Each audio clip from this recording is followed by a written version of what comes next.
She changed bandages with the same hands that once put a bullet through a target at 800 meters. Nobody at Blackstone Forward Medical Base knew that. They saw a quiet trauma nurse who kept her head down, spoke only when spoken to, and flinched whenever someone slammed a door too hard. They saw someone easy to dismiss, easy to laugh at. A woman who smelled like antiseptic and moved through hospital corridors like she was trying to disappear. When she walked into the security briefing and pointed to the eastern perimeter on the tactical map, they didn't just ignore her, they laughed. 12 hours later, the base was on fire. If this story already has you gripping your seat, follow my channel, hit like, and drop a comment with the city you're watching from. I want to see how far this story has traveled. Now let's get into it. The helicopter came in low and fast, the way they always did when the cargo was bad. Staff nurse Emily Carter heard the rotors before anyone else did. She was already moving, grabbing gloves from the dispenser by the triage bay, pulling a fresh trauma kit from the shelf below the window. When the radio crackled and the duty medic called incoming casualties from Sector 9. She didn't need the announcement. She'd heard that particular engine note before. Blades cutting air at maximum pitch, which meant the pilot wasn't conserving fuel, which meant whoever was on board didn't have time to spare. 2 Marines, one with a shrapnel laceration across the left thigh that had nicked the femoral, the other with a blast concussion and a broken orbital socket from where his face had met something hard and unforgiving at high velocity. The first one was conscious and trying to be tough about it, which was always worse. The ones who fought the pain tensed up and bled faster. "You need to stop clenching," Emily told him. "I know it hurts. Clench anyway, and you'll push more blood out than I can put back in." The Marine, 19 years old, maybe 20, with a name tape that read DeLuca, looked at her with glassy, furious eyes. "I'm fine." "You're not fine. You're losing about a liter every 4 minutes, and your pressure is already dropping." She pressed 2 fingers into his neck without looking up from the wound. 60 over 40 and falling, so here's what's going to happen. You're going to breathe slow, let your muscles go loose, and let me do my job. Or you're going to pass out and I'll do my job anyway, and you'll miss the part where I save your life. DeLuca stared at her. Then, slowly, he unclenched. Emily worked fast and clean. Tourniquet above the laceration, direct pressure, hemostatic gauze packed into the wound channel before the bleeding could establish any kind of momentum. The whole sequence took less than 90 seconds. She'd done it so many times that her hands didn't need to consult her brain anymore. They just moved, adjusting pressure and angle by feel, reading the tissue the way some people read a page. Across the bay, the second Marine was already with 2 other medics, one shining a light in his eyes and another taking vitals. The concussion patient was easier, at least physically. He was disoriented and kept asking where his rifle was, which was a good sign. People who asked about their weapons weren't dying yet. Emily finished packing DeLuca's wound and started taping a pressure dressing over the top of it. Her fingers were efficient. Her face was blank. Not cold, just focused in that particular way that looked like calm to people who didn't know the difference. She had been at Blackstone Forward Medical Base for 11 months. In that time, she had treated 143 casualties, including 6 that came in clinically dead and left breathing. She worked double shifts without being asked, covered the night rotations when the other nurses burned out, and had not once, not a single time, complained about the conditions, the hours, or the food, which was genuinely terrible. What she had not done was talk about herself, not her past, not her service record, not the 18 months she'd spent in the mountains before she ever picked up a stethoscope. When people asked, and some of them did, because something about Emily Carter nagged at people the way a wrong note in a familiar song did, she deflected, changed the subject, smiled the kind of smile that answered nothing and somehow made you feel like the answer didn't matter. She was good at that. By Blackstone Forward Medical Base sat in a bowl of high desert rock about 40 kilometers from the nearest town, which was itself not worth naming. The base had been operational for 3 years, expanded twice, and now housed a full medical company, 2 rifle platoons for security, an intelligence detachment, and various support elements that generated a constant low hum of radio traffic and generator noise. The hospital, a prefabricated structure that had been expanded with tent annexes and hardened Connex containers, was the largest building on the base, which made sense. The whole reason Blackstone existed was to take in casualties from the forward lines, before they were stable enough for the longer transport to the regional surgical hospital. That meant the staff worked close to the wire. Literally. The medical bay's eastern wall was maybe 60 meters from the outer perimeter berm, which was a chain-link fence topped with razor wire, backed by a series of observation posts at regular intervals and patrolled by two-man teams on overlapping 3-hour rotations. Emily had memorized the patrol schedule within her first week. Not because she meant to, she just did. Old habit. The same part of her brain that had once tracked enemy movement patterns through a rifle scope now tracked the security rotation at Blackstone out of something like reflex. She knew which OP had the broken radio mount that made communication intermittent after 0200. She knew that the eastern fence line had a dead angle between OP4 and OP5, approximately 80 meters of terrain that neither observation post could cover simultaneously because of a rock shelf that pushed the sightline left at the wrong angle. She knew because every time she walked past that section of fence on her way to the storage annex, her eyes went to it automatically, the way a tongue goes to a loose tooth. It bothered her. It bothered her the way all gaps bothered her. The physical, visceral discomfort of seeing a weakness and knowing what someone else could do with it. For 3 months, she said nothing. Told herself it wasn't her job. Told herself the security detachment had professionals who knew what they were doing, who had access to full site assessments and sensor data, and God knew what else that she didn't. Then the intelligence report came through. She overheard it, not by snooping, just by being in the right corridor at the wrong time, when Major Nathan Brooks walked past talking to his radio man in the clipped shorthand way officers talked when they thought no one relevant was listening. Something about signals intercepts from the high ground, coordinated traffic, multiple frequencies going active on a rotation that suggested pre-positioning rather than opportunistic contact. Emily stopped walking. Her face didn't change, but something behind her eyes did. She put it together that evening, sitting on an overturned supply crate behind the medical annex with a cup of coffee she wasn't drinking. The intercepts meant someone was out there doing exactly what she used to do, watching, measuring, building a picture. And if they were building a picture of Blackstone, the eastern perimeter was the first thing any competent observer would identify. The dead angle between OP4 and OP5 wasn't subtle.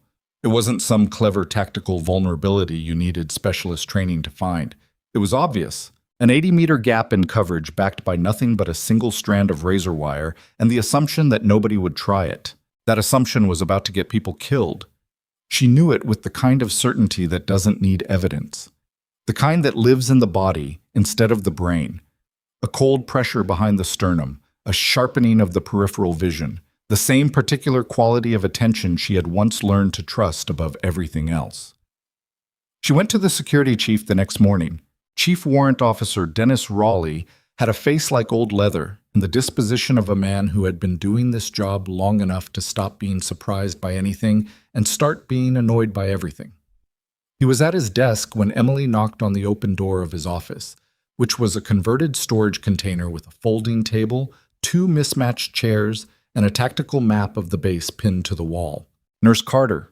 He didn't look up from the logistics report he was reading. Medical problem? No, sir. I wanted to talk to you about the eastern perimeter. That got his eyes up. He looked at her the way men like Raleigh looked at people who stepped outside their designated lane.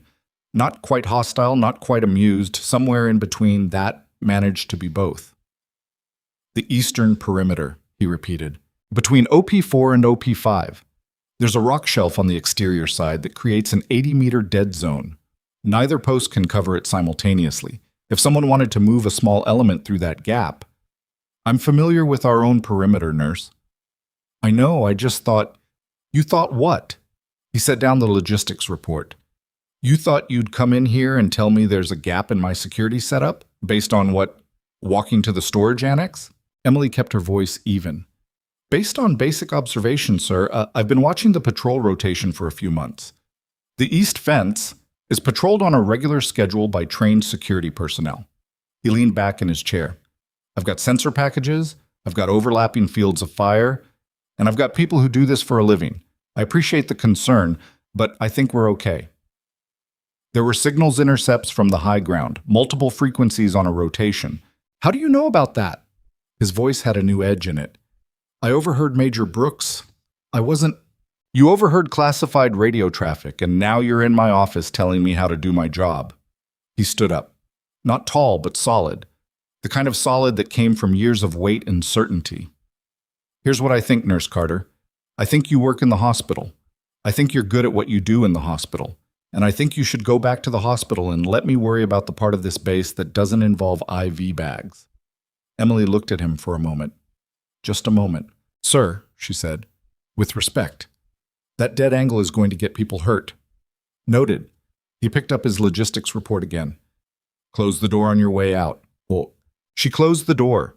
She walked back down the corridor, through the connector tent, and into the main medical bay where she found a supply cart that needed restocking and spent 20 minutes counting gauze packs and making entries in the inventory log. Her handwriting was neat. Her hands were steady. Her face was exactly the same as always, but the pressure behind her sternum had gotten worse. She wasn't done trying. She just knew better than to try the same approach twice. That afternoon, during a lull between patient checks, she found Master Sergeant Lucas Grant in the common area between the security barracks and the motor pool, eating a late lunch out of a tin container and going over something on a tablet. Grant was the senior NCO of the security detachment, the man who actually ran the patrols, set the rotation schedules, and was responsible for the day-to-day reality of keeping the base perimeter intact. He was a big man, wide through the shoulders, with hands that looked like they'd been carved from something dense, and the particular economy of movement that came from spending years in enclosed spaces where careless elbows broke things. He'd been at Blackstone for almost 2 years. He knew the ground. Emily sat down across from him without being invited. He looked up from his tablet. Nurse Carter. Sergeant Grant? She put a folded piece of paper on the table between them. He looked at it but didn't pick it up. That's a sketch of the eastern fence line with the observation post sight lines mapped out. I drew it from memory. The shaded area is the dead zone between OP4 and OP5. Grant set down his food. Slowly. He unfolded the paper and looked at it. For a moment, just a moment, something shifted in his expression. Not acknowledgement, more like a flicker of something he didn't want to be a flicker of. Where'd you get this? I drew it. From memory. Yes. You drew a tactical sketch of my patrol coverage from memory. He refolded the paper and pushed it back across the table toward her. You want to tell me what a trauma nurse is doing mapping patrol coverage? I want to tell you that there's an 80-meter gap in your perimeter that an experienced element could exploit in under 4 minutes. At night, in desert terrain, with the wind from the west the way it's been running, you wouldn't hear them until they were inside the wire. And you know this because you drew a picture. I know this because I've been watching it for 3 months. He looked at her for a long moment. The tablet sat untouched. His food sat untouched. Raleigh know you're here? I spoke to him this morning. What'd he say? He told me to go back to the hospital. Grant nodded slowly. Something moved behind his eyes that she couldn't read.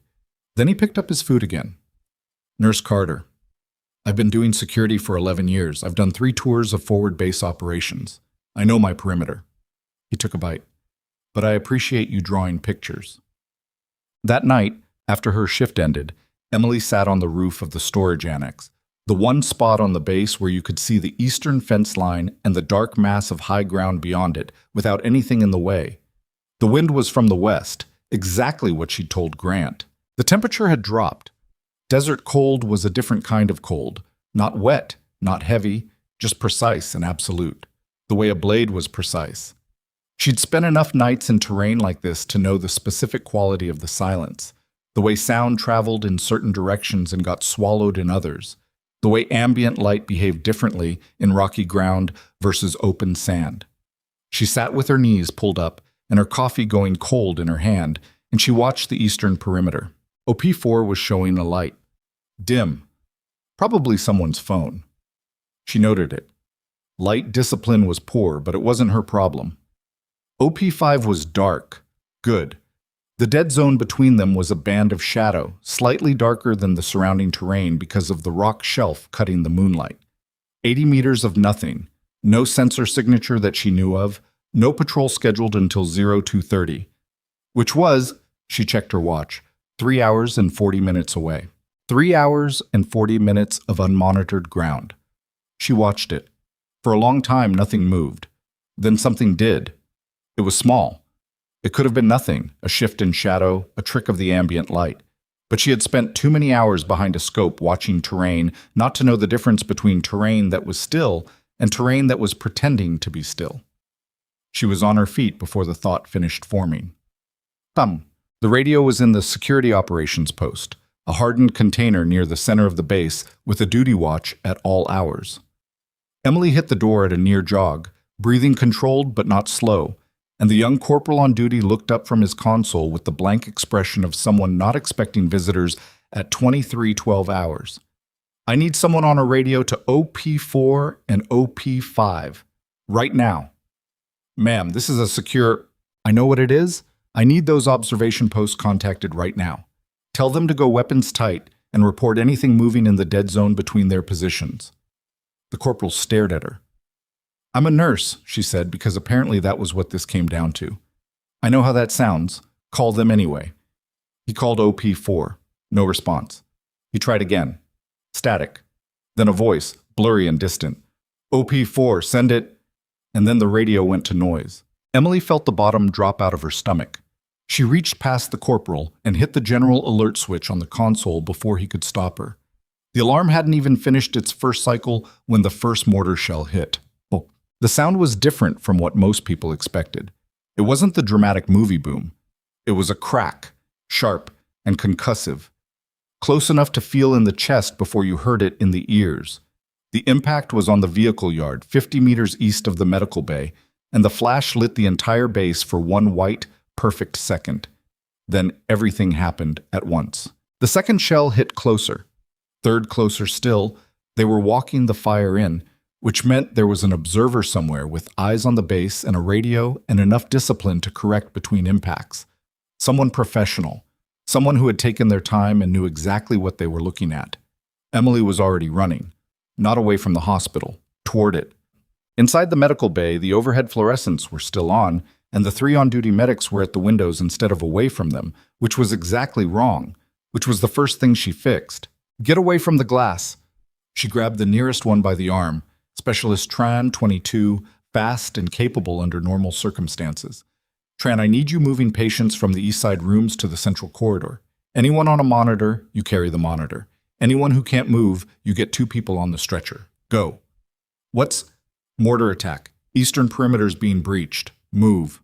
He moved. She was already at the comms panel, trying to raise Major Brooks, trying to raise anyone in command who might be awake and making decisions instead of reacting to sound. The line was chaos.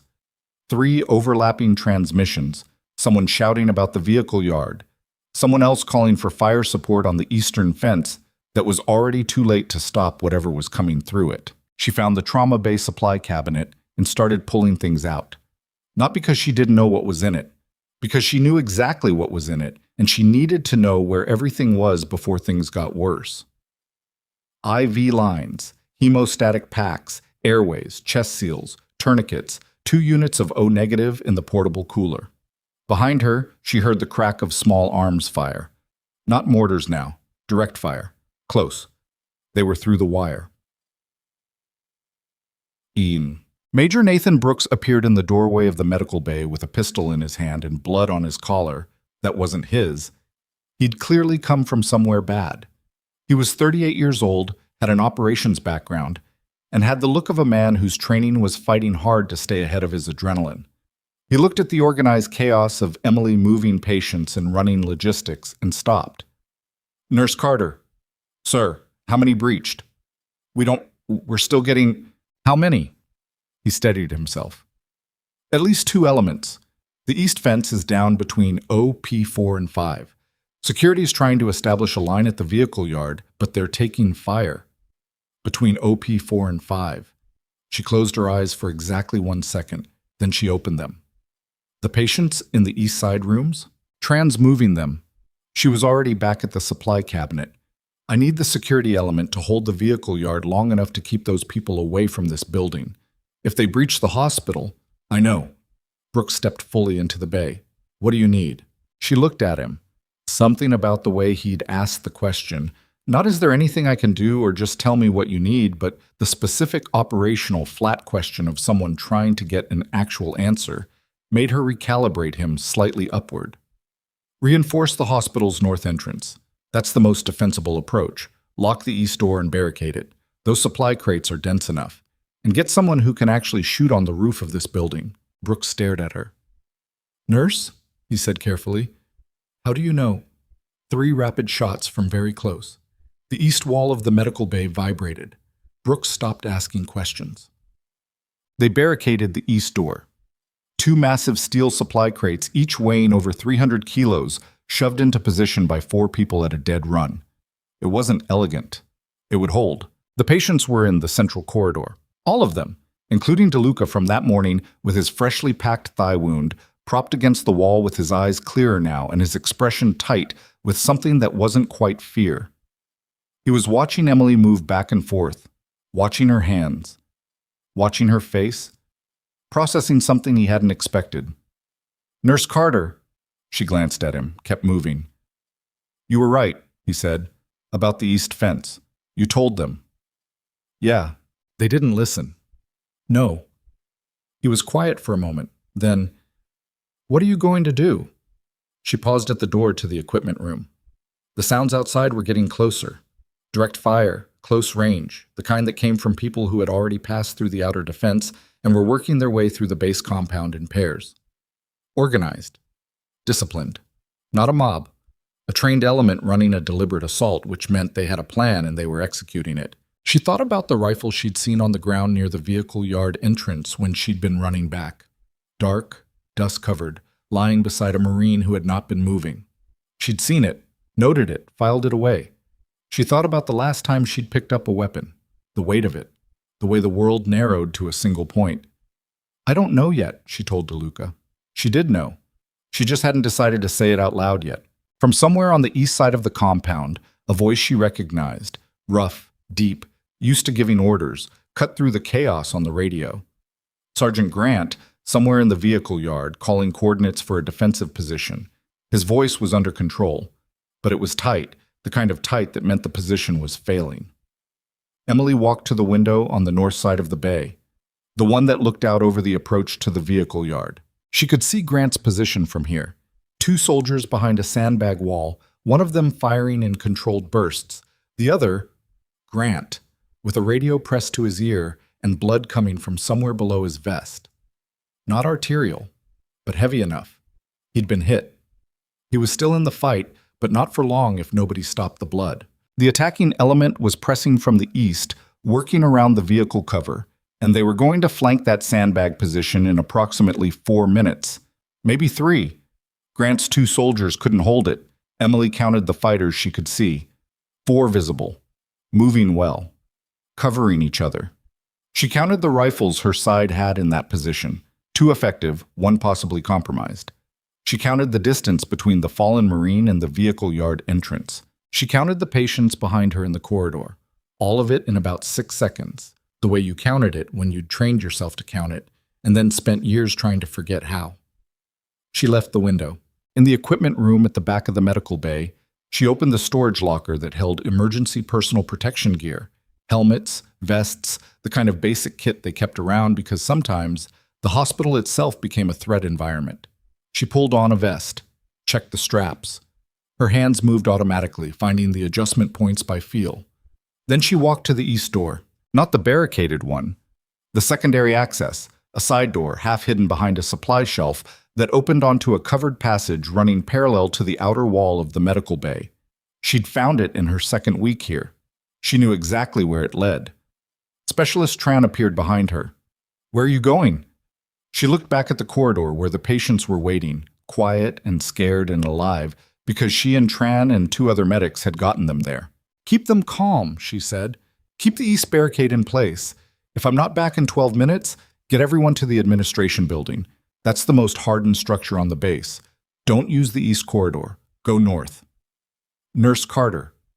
He caught himself. Tried a different approach. Emily. She almost stopped. 12 minutes, she said. She pushed through the side door.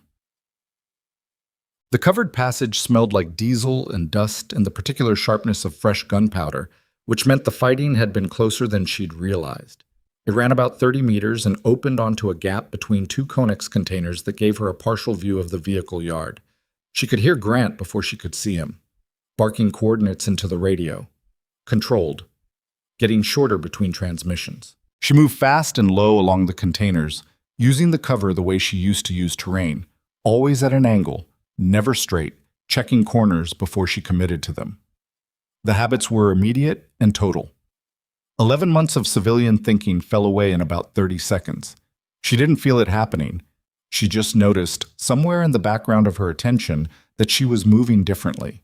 The Marine she'd seen from the window was where she'd expected, down in the gap between the vehicle park entrance and the first row of trucks. Male, young, shot through the upper chest, still breathing, the specific wet sound she associated with tension pneumothorax beginning to build. She checked him in 4 seconds. Alive. Needed a chest seal she didn't have on her. Was going to be fine for another 8 to 10 minutes if he stayed still. She took the rifle from beside him. M4. Standard configuration. She ran a 2-second functions check by touch, and she didn't have to think about it. Her thumbs and fingers knew the points in the right order. Magazine seated, safety on, round in the chamber. She clicked the selector to semi. She had not held a rifle in 3 years. It felt exactly the same as she remembered. She had hoped in some private part of herself that it would feel different, wrong, unfamiliar, like something that no longer belonged to her hands. It didn't. She stood up. The 4 fighters she'd counted from the window were still working around the vehicle cover. They hadn't noticed the woman behind the Conex container because they weren't expecting a woman behind a Conex container. They were expecting a defensive line, a fixed position. People in cover doing what people in cover did. Emily was not in cover. She moved. The first shot was at 31 meters. Close, but the angle was bad, and she took the extra second to make it right. The second shot was while she was still moving, transitioning left, acquiring the second target as the first was falling. The third she took from a kneeling position behind a tire because she needed the stability and she had time for it, maybe a full second of time, which was enough. The 4th fighter broke and ran. She let him run. She needed them to run. She needed the assault to stall, not escalate. She had no way to handle a regrouped counterpush, and her priority wasn't eliminating the threat. It was buying Grant's position enough time to reinforce. She moved to the sandbag wall at a low run. Grant was leaning against it with his hand pressed to his side, below the vest line. His eyes were sharp, but his color was wrong. The radio was still in his other hand. He looked at her, at the rifle, at the 3 fighters in the vehicle yard who were no longer standing. "Carter," he said, and his voice had lost its edge and had something else in it instead, something she didn't have time for right now. "Hold pressure," she told him. "Don't move. Where's your reinforcement?" 12 minutes out. "From where?" "Reaction force was in sector," he coughed. 7. Had to regroup. 12 minutes. She had told Tran 12 minutes. She looked back toward the medical bay. The 4th fighter had not gone far. He had gone to get his friends. She heard the radios light up before she heard anything else. A burst of traffic in a language she recognized from her time in the mountains, fast and coordinated, the kind of communication that preceded a second assault push. Not a retreat. A consolidation. They were regrouping. Grant had heard it too. "How many?" he asked. She had counted the initial element, 4 visible, which in standard assault doctrine meant between 8 and 12 in total. A 4-4 split, or a 4-8, with the initial element drawing fire while the main body moved. She had eliminated 3. The 4th was regrouping, which left between 5 and 9 fighters she hadn't accounted for yet. She did the math in her head in about 2 seconds. "Enough," she said. Grant looked at the rifle in her hands, looked at her face. Then he looked down at his radio and changed the frequency to the command net. All stations," he said, his voice rough but clear. "Eastern vehicle yard. Threat element regrouping for second push. I have 1 effective shooter holding the yard. Request immediate support." He paused. "Shooter is..." He looked at her again. "Shooter is Nurse Carter." The radio was briefly quiet. Then a voice. Major Brooks, from inside the command center, came back. And even through the compression of the radio, she could hear the precise quality of his confusion. "Say again, Grant? Did you say Nurse Carter?" "Affirmative." Another silence. "Grant, what is Nurse Carter's background?" Grant looked at Emily. Emily was watching the darkness beyond the vehicle yard, counting the radio transmissions, tracking the direction of movement in the shadows. "Sir," Grant said slowly, "I don't know." The radio stayed quiet for 3 full seconds after Grant's transmission.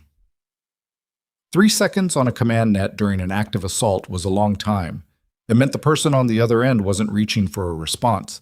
They were processing something that didn't fit the categories they had available. Emily wasn't listening to it anymore. She had moved 6 meters left of the sandbag wall, using the angle of a parked supply truck to break her silhouette, and she was watching the eastern approach with the particular quality of attention that most people never developed and that she had spent years trying to bury. The radio traffic she'd heard before, that burst of coordinated communication in the language she recognized, had gone quiet, which was worse than noise. Noise was people moving. Silence was people in position. They were already repositioning. She tracked it by the absence of sound. The way the ambient noise of the base, generators, distant shouting, the sporadic crack of small arms from the north perimeter, had a gap in it, a specific directional quiet that told her where bodies were holding still in the dark. 2 positions, maybe 3. The darkness to the left of the vehicle yard entrance was too clean. She moved again, low and lateral, and Grant's voice followed her across the yard. "Carter." His voice was tight. He had one hand on the radio and one pressed against his side, and he was tracking her movement with his eyes, the way a man tracks something he can't quite categorize. "Where are you going?" "Left flank," she said, not loudly. "There's nothing on the left flank." "There will be." She was already moving. The left approach to the vehicle yard ran alongside a row of generator housing units.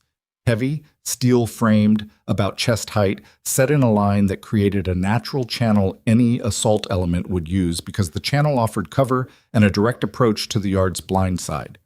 It was the logical route, which meant it was the route Emily would have used, which meant it was the route she expected them to use. She got to the end of the generator row and went flat against the last unit, left shoulder pressed to the steel, and she waited. 11 seconds. The first figure came around the corner at a low jog, weapon up, moving fast and confident in the way people moved when they thought they had a clear approach. He was 3 meters away when he saw her. The gap between seeing and reacting was about 2/3 of a second. Emily didn't give him the full 2/3.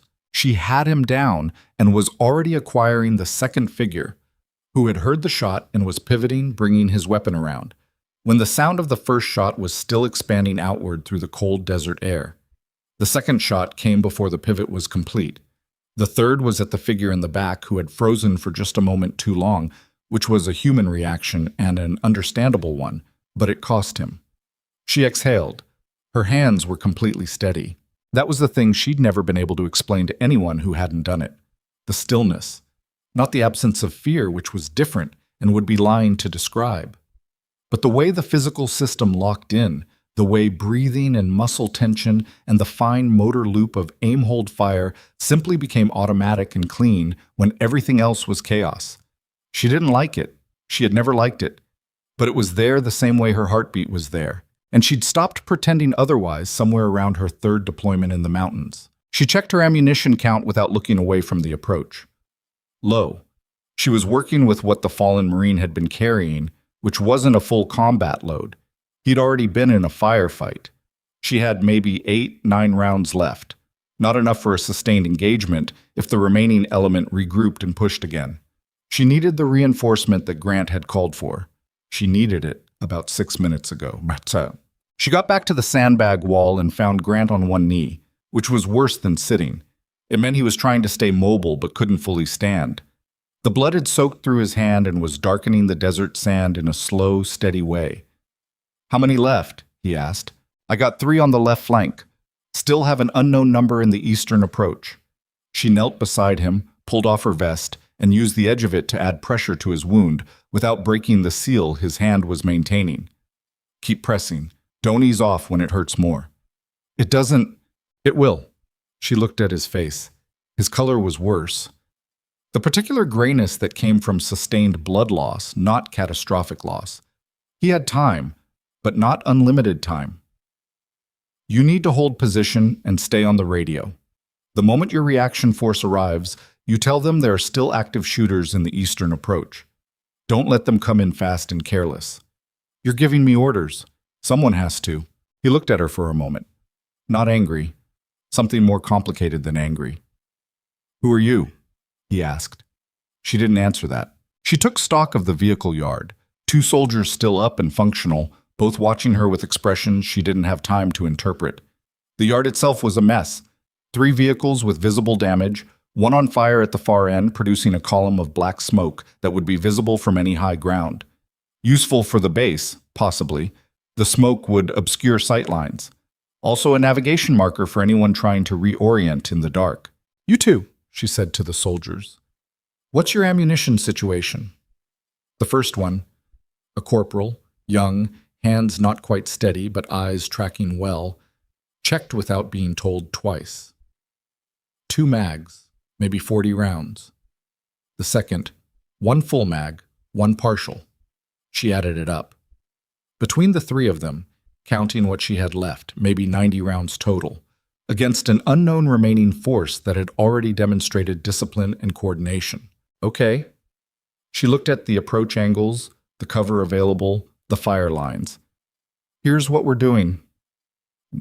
Inside the medical bay, Specialist Tran had his hands full. He had 9 patients in the central corridor, 3 of whom needed active monitoring, one of whom, DeLuca, had started trying to sit up and was explaining in a low, intense voice that he could still shoot with one hand if someone gave him a weapon.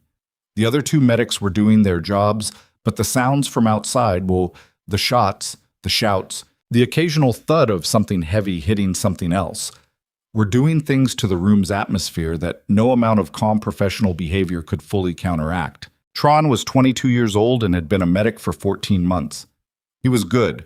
Not Emily Carter good. Nobody in the medical bay was Emily Carter good, and he was only beginning to understand what that meant. But competent and fast and not prone to panicking, which put him ahead of a significant portion of the population. He did the count. 9 patients, 2 exits, 1 barricaded, 1 guarded by the unit's youngest private, who was 19 and holding a pistol in both hands, and trying very hard to look like he wasn't scared. Tran walked to the main door and stood beside the private for a moment.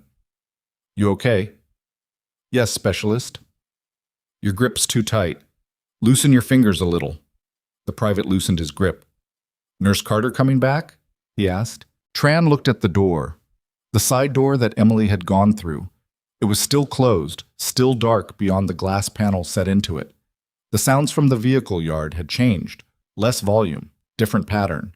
Yeah, he said. She's coming back. He believed it. He wasn't entirely sure why he believed it. He'd known Emily Carter for 11 months, and in that time she'd been exactly what she appeared to be. A quiet, focused trauma nurse with good hands and a habit of watching every room she walked into like she was cataloging it. She'd seemed a little wound tight, maybe. A little too still sometimes. But he'd also seen her face when she'd heard the mortar hit. Not the panic face. Not the shock face. The face of someone who had already sorted through the information and moved on to the next calculation. He'd filed that away and not known what to do with it. He was starting to understand. Major Nathan Brooks had relocated his command post to the medical bay's administrative office. A small room with a desk, a wall-mounted radio setup, and a window that looked out toward the center of the base. It wasn't ideal as a command location, but the primary command center had taken a near miss from the 3rd mortar shell, and the structural integrity was uncertain, which was the polite way of saying nobody wanted to be in it right now. He had 3 things in front of him: a tactical radio, a sat phone with a dead battery he was trying to charge on a backup unit, and a map of Blackstone that he'd pulled off the wall and spread across the desk. Around him, 2 junior officers and a senior NCO were doing the work of coordinating what remained of the base's defensive posture, which had been significantly degraded in the past 40 minutes. The eastern perimeter was breached. OP-4 was non-functional. The duty watch had been hit in the initial mortar barrage, and the position had been abandoned. OP-5 was still manned but isolated, radio communication intermittent. The reaction force from Sector 7 was 12 minutes out, which had been 12 minutes out for the last 8 minutes, which meant they'd hit some kind of obstacle he didn't have eyes on yet. The vehicle yard was holding, because of a trauma nurse. Brooks stood at the window with his hands flat on the desk and his eyes on the tactical map, and he was doing the thing that good officers did when something happened that didn't fit the model. He was revising the model instead of ignoring the information. Emily Carter. He pulled up what he knew. 11 months at Blackstone. Arrived on a standard medical rotation assignment, nothing flagged in her file. 2 years of trauma nursing before that, 1 forward base and 1 field hospital, both in theater. 4 years total service. 4 years. Not enough for the competence he'd seen. Not enough for the tactical awareness she'd demonstrated. The perimeter analysis, the assessment of the approach angles, the things she'd done in the medical bay moving patients, and assessing cover and issuing orders with the casual authority of someone who had done exactly this before. You didn't learn that in nursing school. You didn't learn that in 4 years of standard service. He reached for the radio. Grant? Grant? Come in. A pause. Then Grant's voice, tighter than before. Go ahead. Status on Carter. She's holding the vehicle yard, took out 3 more on the left flank approach. Another pause, and Brooks could hear the effort it took Grant to keep his voice level. Sir, I've been in this job 11 years. I've worked with SOCOM elements. I've worked with Force Recon. She moves like... He stopped. Like what, Sergeant? Like someone who's done this a lot, in bad places. A beat. She's running low on ammunition. Where's my reinforcement? 8 minutes, maybe less. Brooks looked at the map. Tell her to hold position and conserve rounds. We'll push from the north once the reaction force arrives. I'll tell her. Another pause. Sir, she's also treating my wound while she's doing it, in between firing positions. Brooks stared at the map. Copy that, he said, which was the only answer he had. The second push came faster than Emily expected. Not from the east this time. From the north side of the vehicle yard, through a gap in the motor pool fencing she hadn't fully accounted for. They'd looped around during the lull, used the generator row as cover for movement, and she'd been watching the eastern approach because that was the obvious direction, and that had been the point. They were good. She acknowledged it, in the cold professional part of her brain that acknowledged things without feeling them. The first round hit the sandbag wall above Grant's head, and he went flat. Good instinct. And the 2 soldiers returned fire immediately, which was also good, but they were firing at a target they could barely see, and they were burning through their remaining ammunition faster than she wanted. Controlled fire, she said sharply. You shoot when you have a target, not before. The corporal adjusted. The other soldier was slower. He fired 2 more rounds at Shadow before he caught himself. Emily was already moving, using the bulk of a cargo truck to break from the sandbag position to a new angle. The north gap was maybe 20 meters from the truck. She had a partial sight line from behind the front wheel well, lying flat, using the undercarriage clearance to see ground level. 3 figures, moving along the fence line in a file, the way you moved when you were using the fence itself for cover and navigation. They were about 18 meters out and closing. She had 7 rounds. She used 3. The file stopped being a file. The remaining element, she counted 2, broke apart, taking cover behind the motor pool fence posts, which were metal and substantial enough to be real cover if you got behind them correctly. From her angle at ground level, she could see a boot on the left side of the nearest post. Just a boot. The rest of the figure was behind the post. She waited. Waiting was harder than shooting. Shooting required physical precision and mental speed, which were things she had. Waiting required a different discipline, the ability to hold the body completely still while the brain ran calculations and the time stretched and the boot didn't move, and everything in her system that was wired to act said act, and she overrode it over and over, with the cold fact that she had 7, now 4, rounds, and could not afford to fire until she had something that mattered. 40 seconds. The boot shifted. She saw the barrel of a weapon beginning to appear around the left side of the post, the kind of appearance that meant someone was about to lean out and fire, which meant they were at the edge of their own patience. She fired before the lean was complete. Then she was already rolling right, changing position before the second figure could reacquire her from wherever he was. and a burst of fire hit the ground where she'd been lying a half second ago, close enough that she felt the impact vibration in her palms. She came up behind the front axle of the truck, and she had 3 rounds left and one target she couldn't see, and she stayed very still and she listened. 30 meters to her left, one of the soldiers made a sound, not a cry, just a sharp, involuntary noise, and went down. She didn't look, she couldn't look. If she looked, she would lose the thread of where the last figure was, and 3 rounds against a moving target you'd lost track of was a different problem than 3 rounds against a target you could locate. The generator hum, the fire at the far end of the yard. Wind from the west. A shadow moved against the motor pool fence, 6 meters north of the last post. He was flanking, moving away from the direct line, trying to get an angle on her position. She tracked the movement in her peripheral vision without turning her head. He stopped. He'd seen something. Her boot, probably, or the shape of the front axle. He was orienting. Emily was already oriented. 2 rounds. One to place him, one to end the question. She fired once. The shadow stopped moving. She lay behind the axle for 4 seconds, counting heartbeats, listening for anything else. Nothing moved in the north approach. Nothing moved in the eastern approach. The small arms fire from across the base had dropped in frequency. Still happening, but less, more intermittent, the rhythm of a suppression fight rather than a push. She got up. Her knee was bleeding. She'd hit it on something when she rolled, hadn't noticed until now. The blood was dark on her scrub pants. Not serious, but her kneecap had found a rock edge and the skin had opened up, and it was registering now that the immediate threat had paused. She put weight on it. It held. It would be sore for a week. She went back to Grant.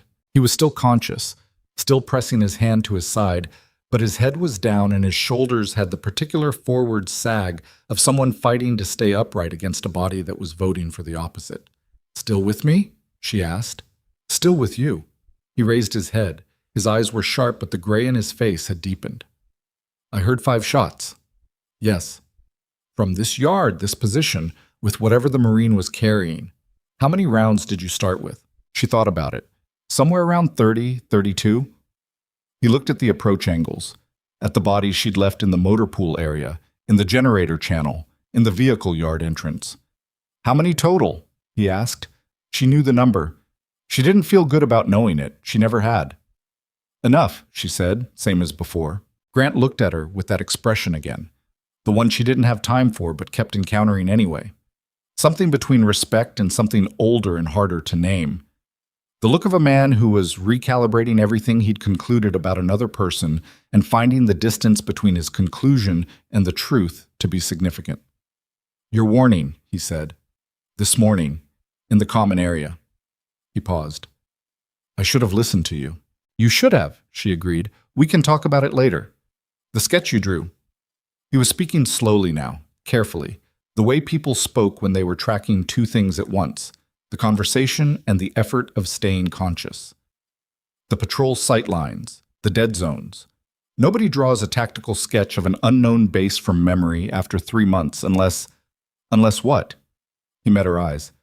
Unless that's the kind of thing they were trained to do. She held his gaze for a moment. Then she looked away, out toward the eastern perimeter where the darkness was beginning to separate itself into the first gray suggestion of pre-dawn. The mountains were visible now.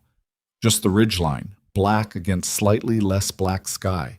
The place where the observer had been calling fire from, had been watching the base through optics and deciding where the weak points were. She knew how they'd identified the eastern gap, because it's what she would have done. "Reinforcements coming," she said. "Keep pressure on the wound. Don't try to stand up." She left him there and went to check on the soldier who'd gone down. Well, the corporal had caught a round through the left forearm.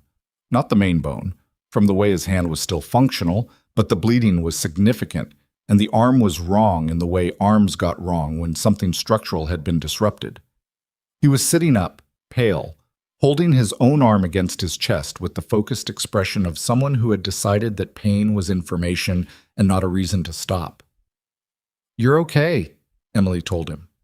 Not as comfort, as assessment. "I know," he said. She pulled off her belt and used it for a tourniquet above the wound.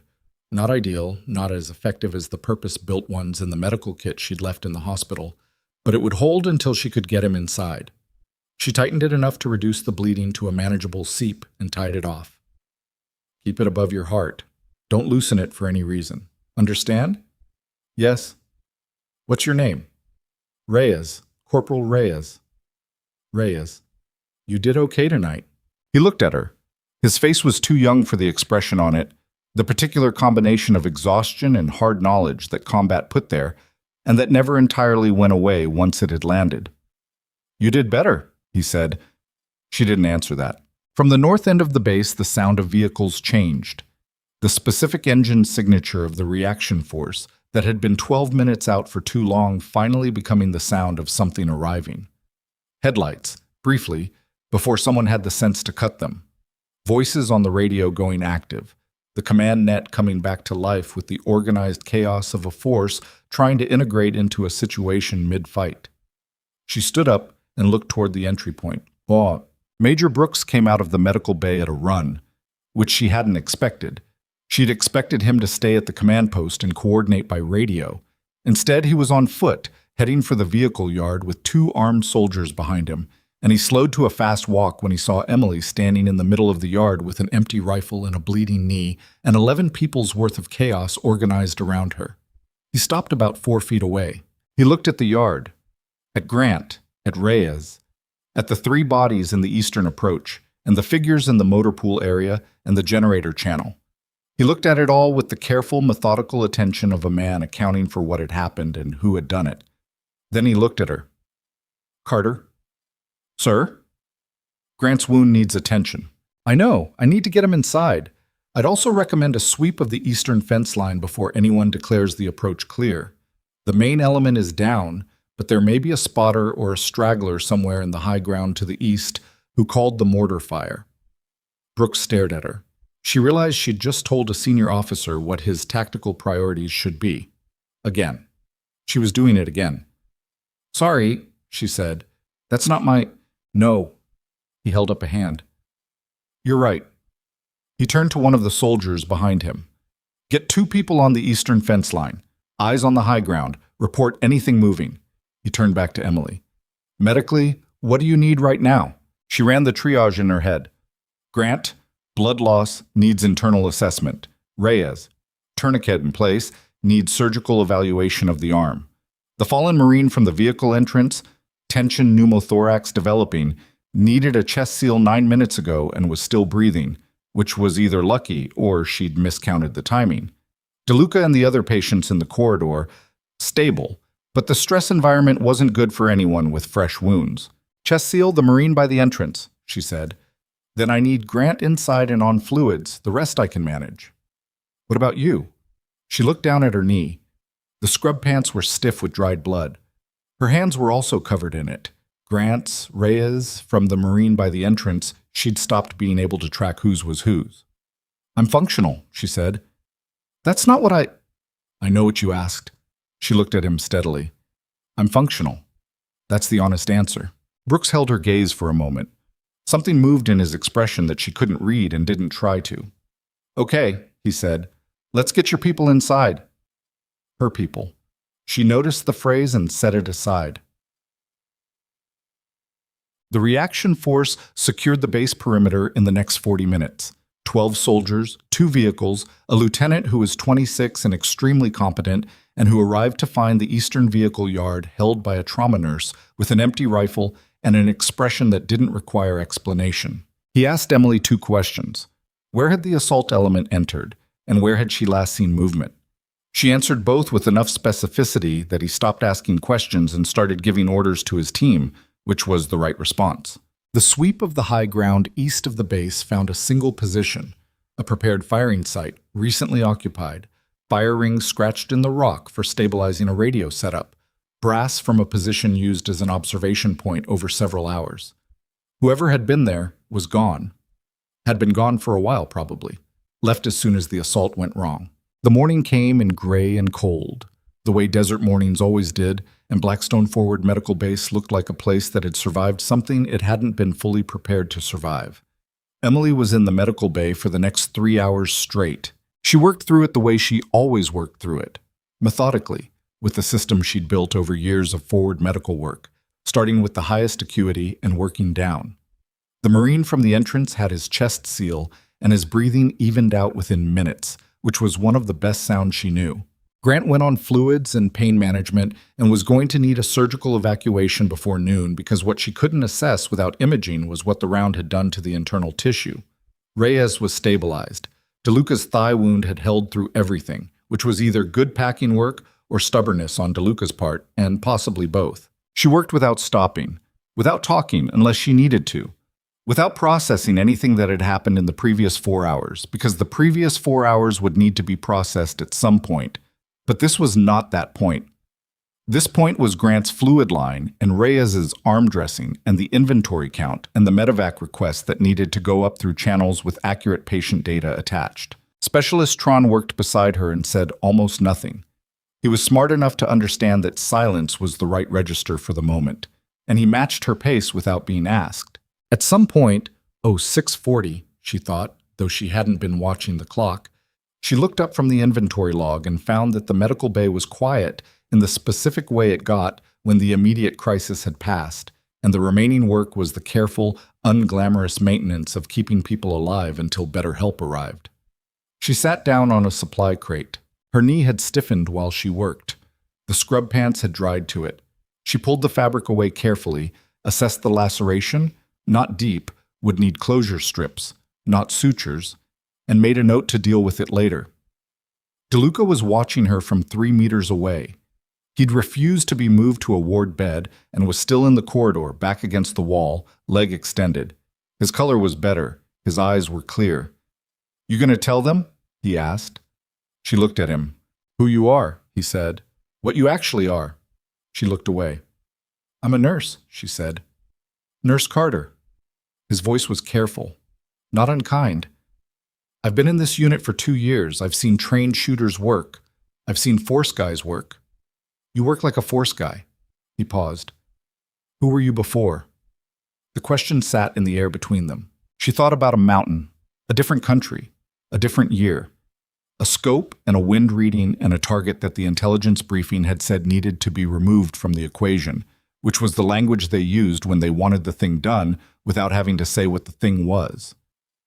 She thought about the moment after, the specific, terrible silence that followed the thing, and the way she had understood, sitting in a hide site in the cold, that she had made a decision about herself and her life that she had not consciously agreed to make. She had put the rifle down eventually, had not picked one up again for 3 years, until 6 hours ago, when she'd picked one up and used it like she'd never put it down. "Someone else," she said.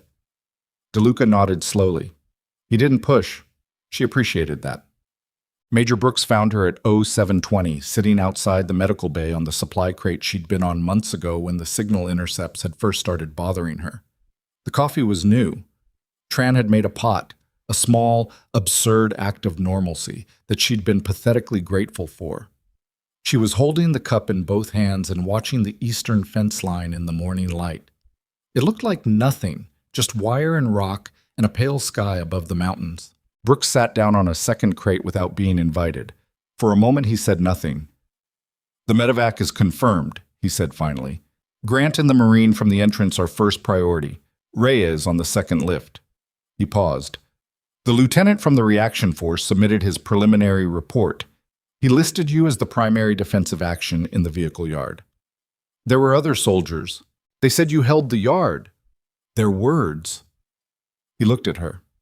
"Corporal Reyes told me," and I quote, "that you shot, treated his arm, shot again, checked on Grant, and then shot again, in that order." Emily looked at her coffee. "The perimeter sketch," Brooks said. "The one you gave Grant. He had it in his pocket. I looked at it." He paused. "It was better than our own internal assessment. The dead zone was mapped within 2 meters of the actual measurement. I walked by it a lot. People walk by things all the time." His voice was even. "They don't map patrol sightlines from memory. They don't move the way you moved last night. They don't know to look at a base and see what someone attacking it would see." He let that sit for a moment. "Do you want to tell me who you are?" She held the cup. "Right now," she said.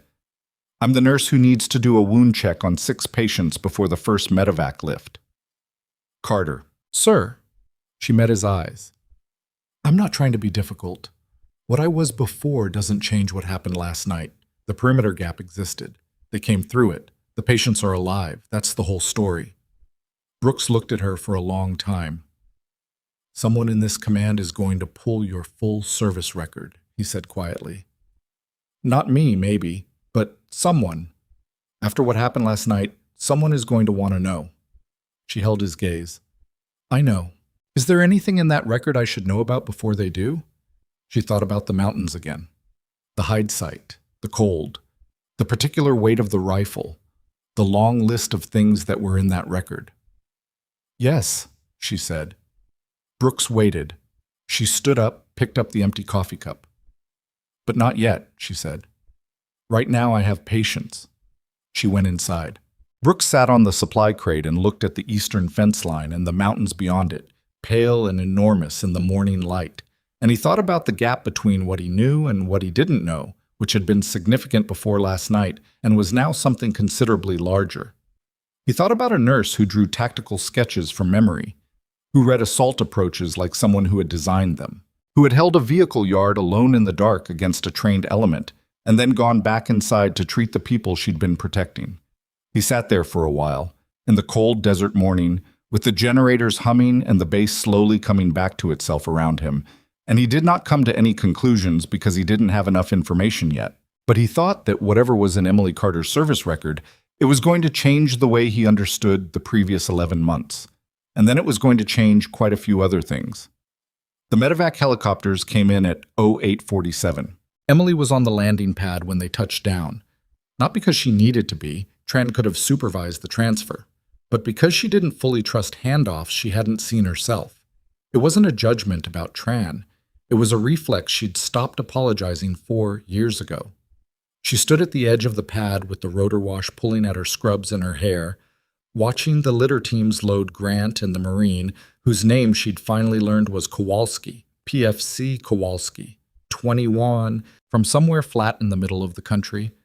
And she didn't look away until both stretchers were secured and the flight medic gave her the nod that meant he had them. Grant turned his head when they loaded him, found her face in the group. He didn't say anything. She didn't either. But something passed between them that was clearer than words. The particular acknowledgement of two people who had been in a bad place together and had both come out the other side, which was not nothing, which was in fact something that didn't have a clean name, but that both of them understood. The helicopter lifted. She watched it until it was small. Then she turned around and found Major Brooks standing behind her with two men she didn't recognize. One in utilities with no name tape visible, one in civilian clothes that fit badly, the way civilian clothes fit on people who didn't usually wear them. Both were watching her with the specific quality of attention that meant they were here because of her, not because of Blackstone. Her stomach didn't drop. It tightened. Different sensation. Nurse Carter, Brooks said. His voice was careful. These gentlemen arrived about 20 minutes ago. They're from the judge advocate's office. They're not, she said. A pause. The man in civilian clothes almost smiled. No, he said. We're not. He had a folder under his arm. He held it up slightly, not offering it, just acknowledging its existence. We need to speak with you privately. I have patience. They can wait 15 minutes. She looked at the folder. She knew what was in it. Not specifically. She didn't know which version they had, which level of classification, how much had been released or redacted or summarized for whoever had sent these two men to a forward base at zero dark. Nothing the morning after an assault. But she knew the shape of it, the outline. 15 minutes, she said. They used the administrative office that Brooks had commandeered the night before. The tactical map was still on the desk.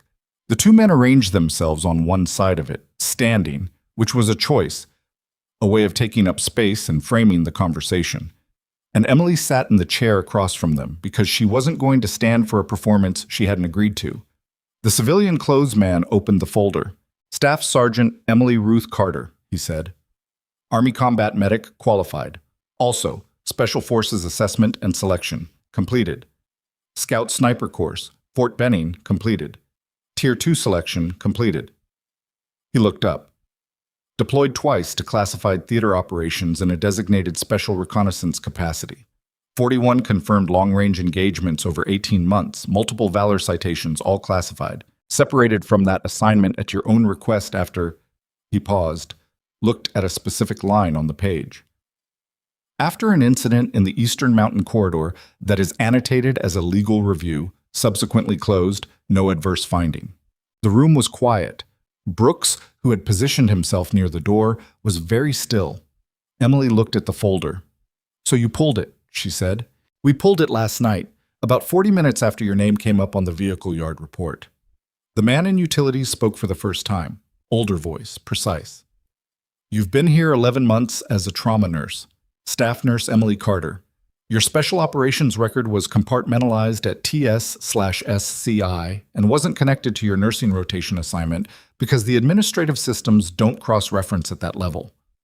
"I know, I was counting on that. We know you were." The civilian clothes man closed the folder. "Here's what we'd like to understand. Why?"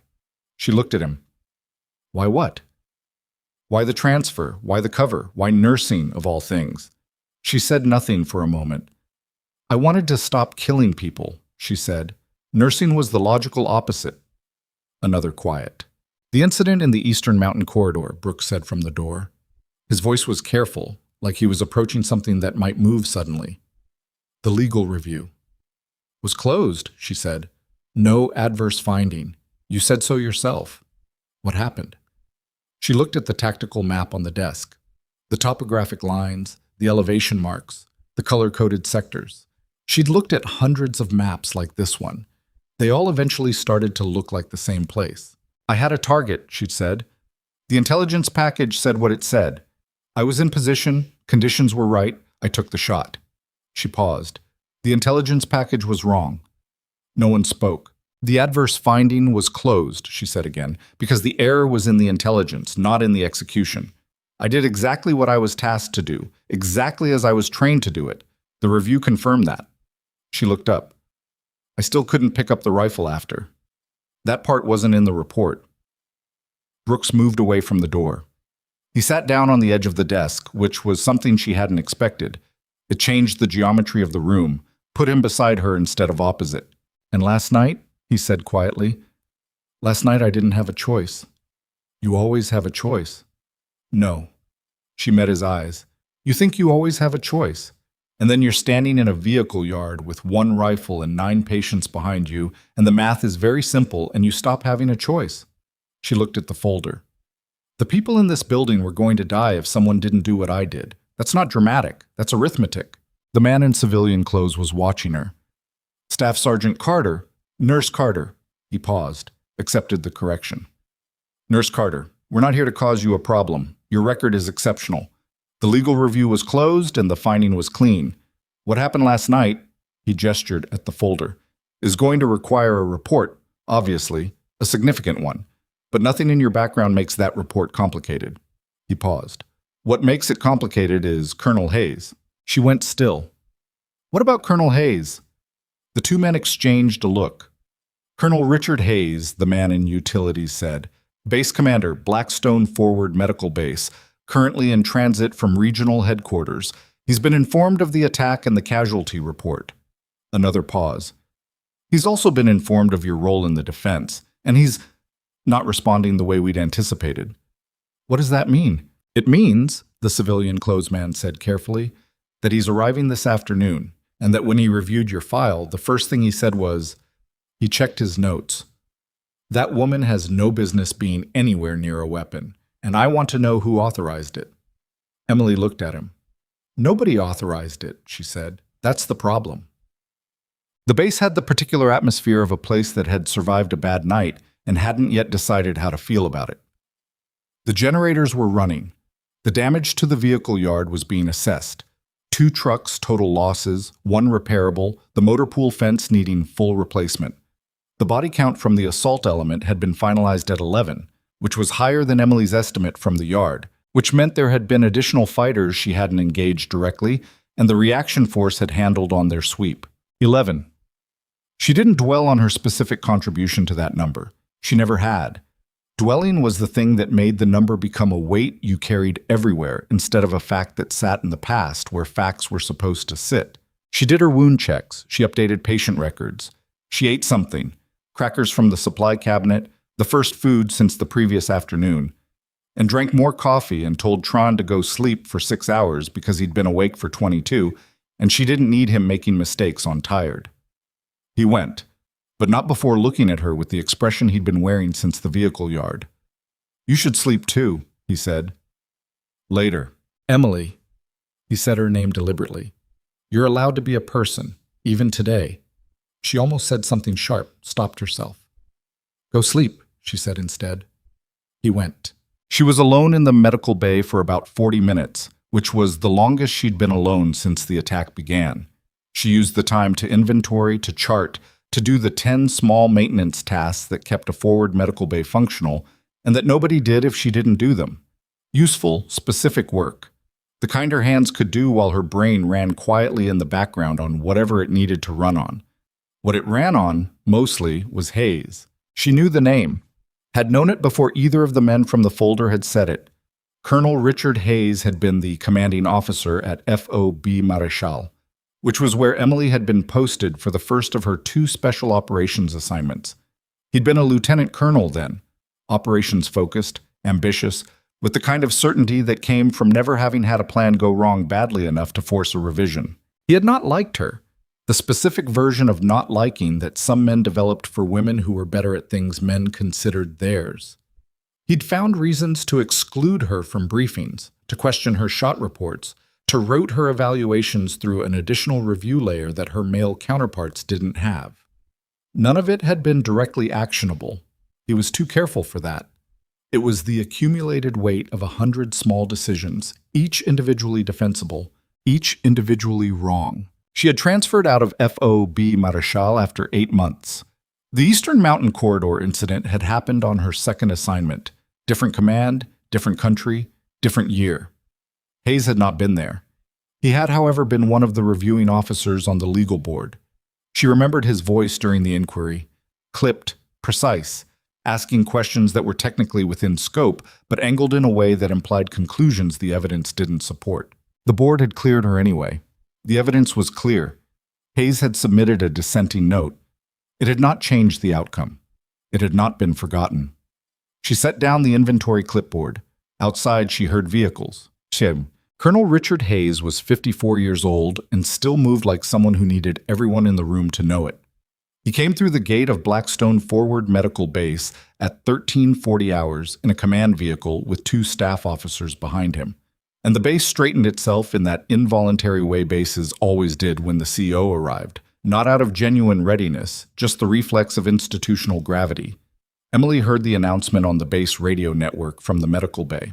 She kept working. He found her 40 minutes later, which meant he'd done a walk of the vehicle yard and the perimeter breach first, which was correct tactical sequencing, and told her he hadn't lost his operational instincts, even if he'd lost some other things. He came into the medical bay with Major Brooks and one of the staff officers. And when he saw Emily standing at the supply counter with her back to the door, writing in a patient chart, he said her name with the particular quality of authority that was designed to make a person turn around immediately. "Nurse Carter." She finished the line she was writing, capped the pen, turned around. He hadn't changed much. Older around the eyes, a new scar along the jaw she didn't remember. Something had found him since the inquiry board, which was interesting. He was looking at her with the expression she remembered, controlled, certain, the face of a man who had already decided what he thought and was now engaged in the formality of confirming it. "Colonel Hayes," she said. "I've reviewed the vehicle yard report," he said. He didn't bother with preamble. "And the casualty summary, and the preliminary after-action from the reaction force lieutenant." He paused. "I've also reviewed your file." "I know." "Then you know that a person with your history, acting outside any authorized capacity, picking up a weapon in a combat environment without orders or command authority." "Saved 11 lives," she said. A silence. The staff officer behind Hayes was very still. Brooks, slightly behind and to the right, had the expression of a man watching something he couldn't stop and wasn't sure he wanted to. "That's not," Hayes started. Sergeant Gran is on a medevac to the regional surgical hospital because he was shot through the lower left quadrant, holding a position that would have been overrun without intervention. PFC Kowalski is on the same flight with a tension pneumothorax that was progressing and is now stable. Corporal Reyes has a through-and-through to the forearm that's going to need surgical repair, but isn't going to kill him. She kept her voice level, not flat. Flat would have been a provocation. Level, measured. 9 patients were in this building when the assault began. They're all still here, alive, because someone held the vehicle yard long enough for your reaction force to arrive. She paused. Sir. Hayes looked at her for a long moment. That's not the point, he said. What is the point? The point is that you're a nurse at this installation, not a soldier, not an operator. You're a medical staff member with no combat authority, no current weapons qualification, and a service history that includes a legal inquiry that was closed with a dissenting note. That didn't change the finding. That doesn't mean... He stopped. Recalibrated. She could see it happening. The specific self-correction of a man who had gotten ahead of himself and was pulling back to more defensible ground. You acted outside your sanctioned boundaries, in a chaotic situation, with no command authorization, using a weapon you had no authority to pick up. The fact that the outcome was favorable doesn't change the nature of the action. She looked at him. The thing she wanted to say was simple and exact, and she knew better than to say it. She wanted to say, I warned you about this. I warned your security chief. I warned your senior NCO. I drew a sketch that mapped the exact breach point, and your people laughed at me. And then the breach happened exactly where I said it would.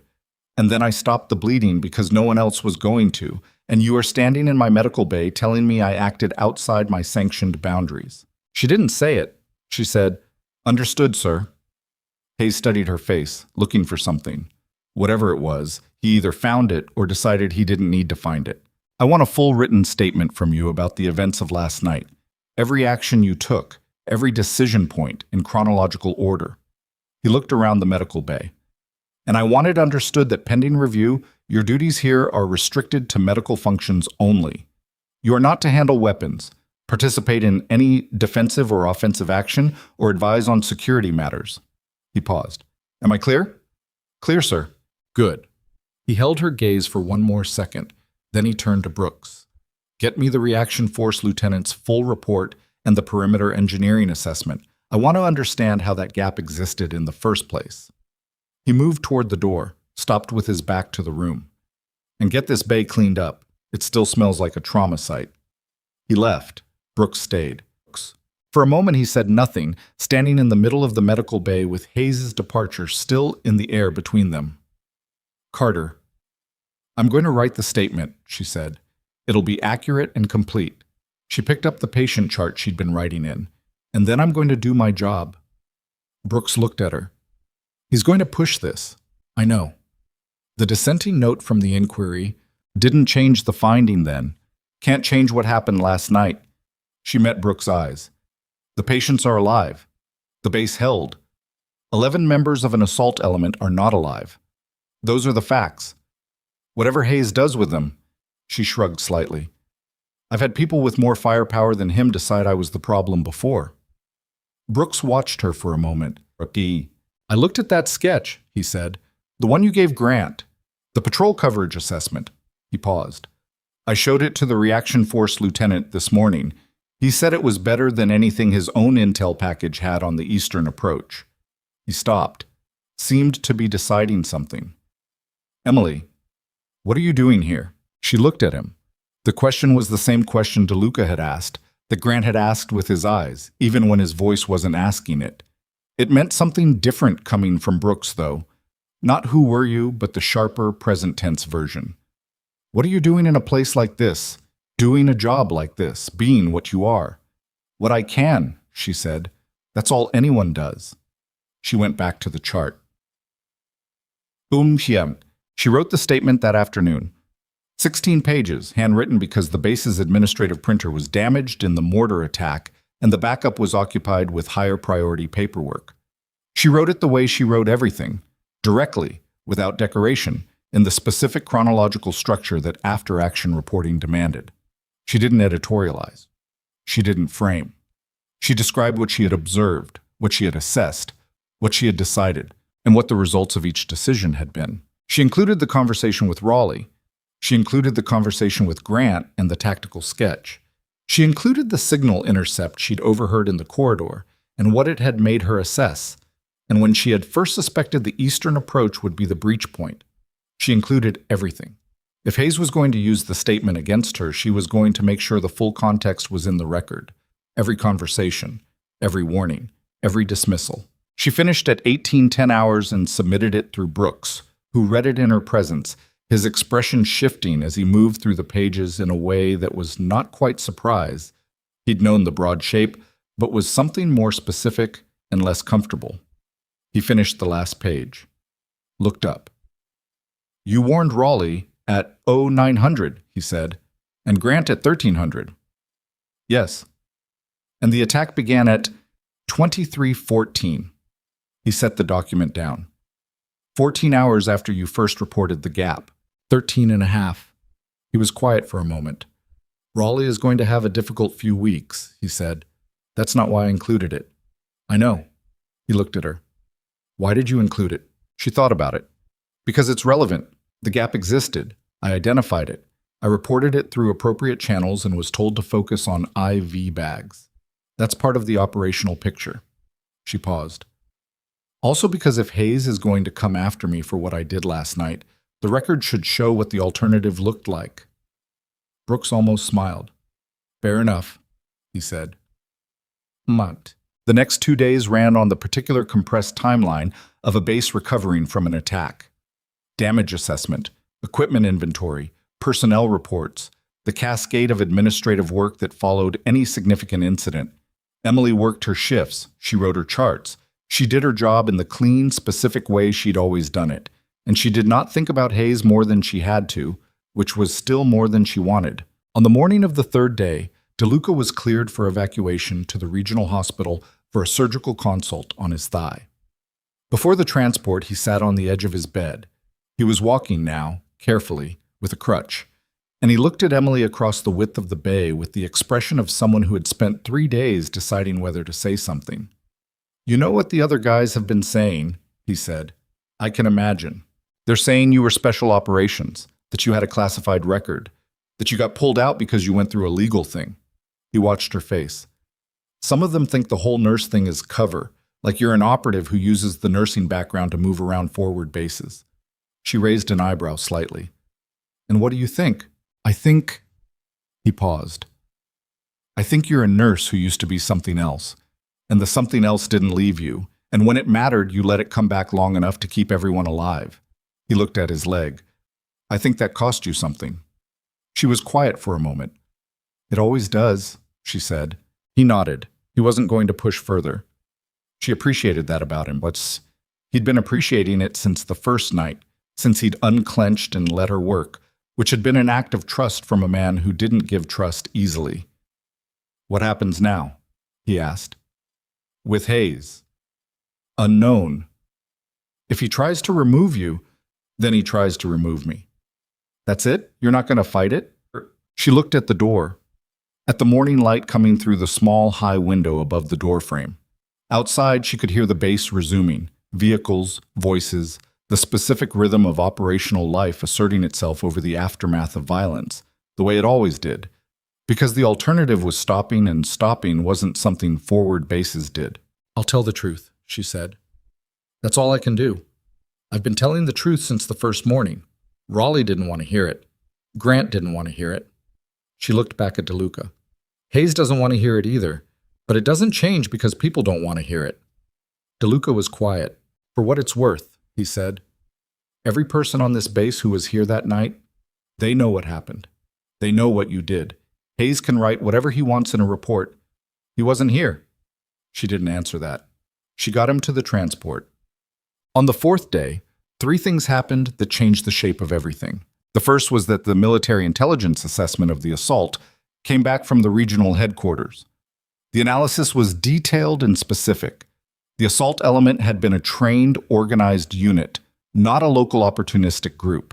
They had conducted reconnaissance of the base prior to the attack, The prepared firing position on the high ground confirmed it. The target had been the medical facility specifically, with the intention of eliminating the casualty treatment capacity to complicate operations in the sector. It was, in the language of the intelligence assessment, a deliberate, professional operation against a high-value support target. The second thing was that the intelligence section, cross-referencing the assault with broader pattern analysis, identified a planned second operation. Larger, more sophisticated, within a 72-hour window based on the communications traffic that had been running since before the first attack. The second operation had a specific objective, eliminating Blackstone's operational capacity permanently, which meant the command structure, the vehicle pool, the communications array, and the hospital. Brooks put the assessment in front of Emily without comment and let her read it. She read it twice. 72 hours, she said. Less now. This assessment was filed 18 hours ago. She did the math. So approximately 54 hours. Roughly. She set the document down, looked at the map on the wall, the topography around Blackstone, the approach routes, the high ground. Where's the second operation staging from? Unknown. The signal's intercept gives us activity patterns, but not a fixed location. He paused. The regional command is aware. They're sending additional support. Another security platoon, a heavy weapons team. ETA is... He checked. 48 hours. That's cutting it close. Yes. He looked at her steadily. It is. The third thing happened 20 minutes later. Colonel Hayes walked into the medical bay, which was the second time he'd walked into the medical bay since arriving at Blackstone, and the first time he'd done it without an entourage. He came in alone, closed the door behind him, and stood in the center of the room with an expression Emily hadn't seen on his face before. It wasn't the certainty from the first meeting. It wasn't the controlled authority. He looked like a man who had spent 3 days being certain and had just discovered that certainty was expensive, and he might not be able to afford it. She set down what she was doing and waited. I read the intelligence assessment, he said. So did I. The second operation. He stopped. The signals profile, the approach analysis. He stopped again, and this time the stop was longer, and he moved to the window and looked out at the eastern fence line the way she'd been looking at it for months. The intelligence section ran a threat analysis on the likely breach points for a second assault, based on the terrain model and the approach vectors. She said nothing. They flagged the northern ridge approach as the primary route for a second element, 2 kilometers out. The terrain gives cover all the way to the base perimeter. He turned from the window. They also flagged a forward observation position on a saddle point at approximately 700 meters from the perimeter wire, in direct line with the command center and the communications array. He paused. If a forward observer is positioned there, they can call fire on every critical structure on this base. She looked at the map. She'd already looked at that saddle point. Had looked at it 3 weeks ago, actually, when she'd been on the supply annex roof and her eyes had found the elevated ground to the north, and her brain had done the thing it always did. The second operations forward observer is going to use that position, she said. The intelligence section believes so. He came away from the window, stopped in the center of the room. Eliminating that position before the assault begins would collapse the assault before it starts, she said. Without a forward observer, they're firing blind. They lose the ability to correct mortar fire. They lose real-time targeting, and a trained assault element operating without FO support against a hardened position is significantly degraded. She paused. 700 meters is a manageable shot in these conditions. Wind's been consistent from the west. The temperature differential between the mountain and the valley floor at night would affect the trajectory by... She stopped. Hayes was looking at her. She looked back at him. There was a silence that had a specific quality. Not empty, not uncomfortable in the ordinary sense, but loaded in the way of a silence where 2 people had both just arrived at the same point from different directions. I'm not authorized to handle weapons, she said. You told me that, clearly. I know what I told you. His voice was flat. Something behind it, though. Something she hadn't heard from him before. I'm restricted to medical functions. I know. Sir, she held his gaze. If you're about to ask me what I think you're about to ask me, I need you to say it directly. He looked at her for a long time. She had known men like Hayes her whole career, men who were shaped by the institutional gravity of command authority. Who needed the sanction, the formal permission, the organizational cover before they could move? Who couldn't ask for something directly if doing so put them in a position of admitting they'd been wrong? It was a real limitation. It had gotten people killed before and would get people killed again. She watched him fighting it. He was a better man than she'd remembered, she thought. Or maybe he was the same man in a different set of circumstances, which sometimes amounted to the same thing. "I should have listened to your warning," he said, "before the first attack." She hadn't expected that. Raleigh briefed me when I arrived. I reviewed his log. "Your conversation with him is documented." He held her gaze. "I know what you told him. I know what he said back." Something moved through his face, not quite shame, but adjacent to it, in the neighborhood. If the patrol rotation had been adjusted, if the gap had been covered. He stopped. "Grant wouldn't be on a surgical table right now." She said nothing. She wasn't going to make it easy for him. She wasn't going to give him the absolution of an early acceptance. "The second operation," he said finally, "the forward observer at the saddle point." He reached into the folder he'd been carrying and put a single photograph on the counter between them, a reconnaissance image, overhead, with a topographic overlay marking the saddle point and the line of sight to the base.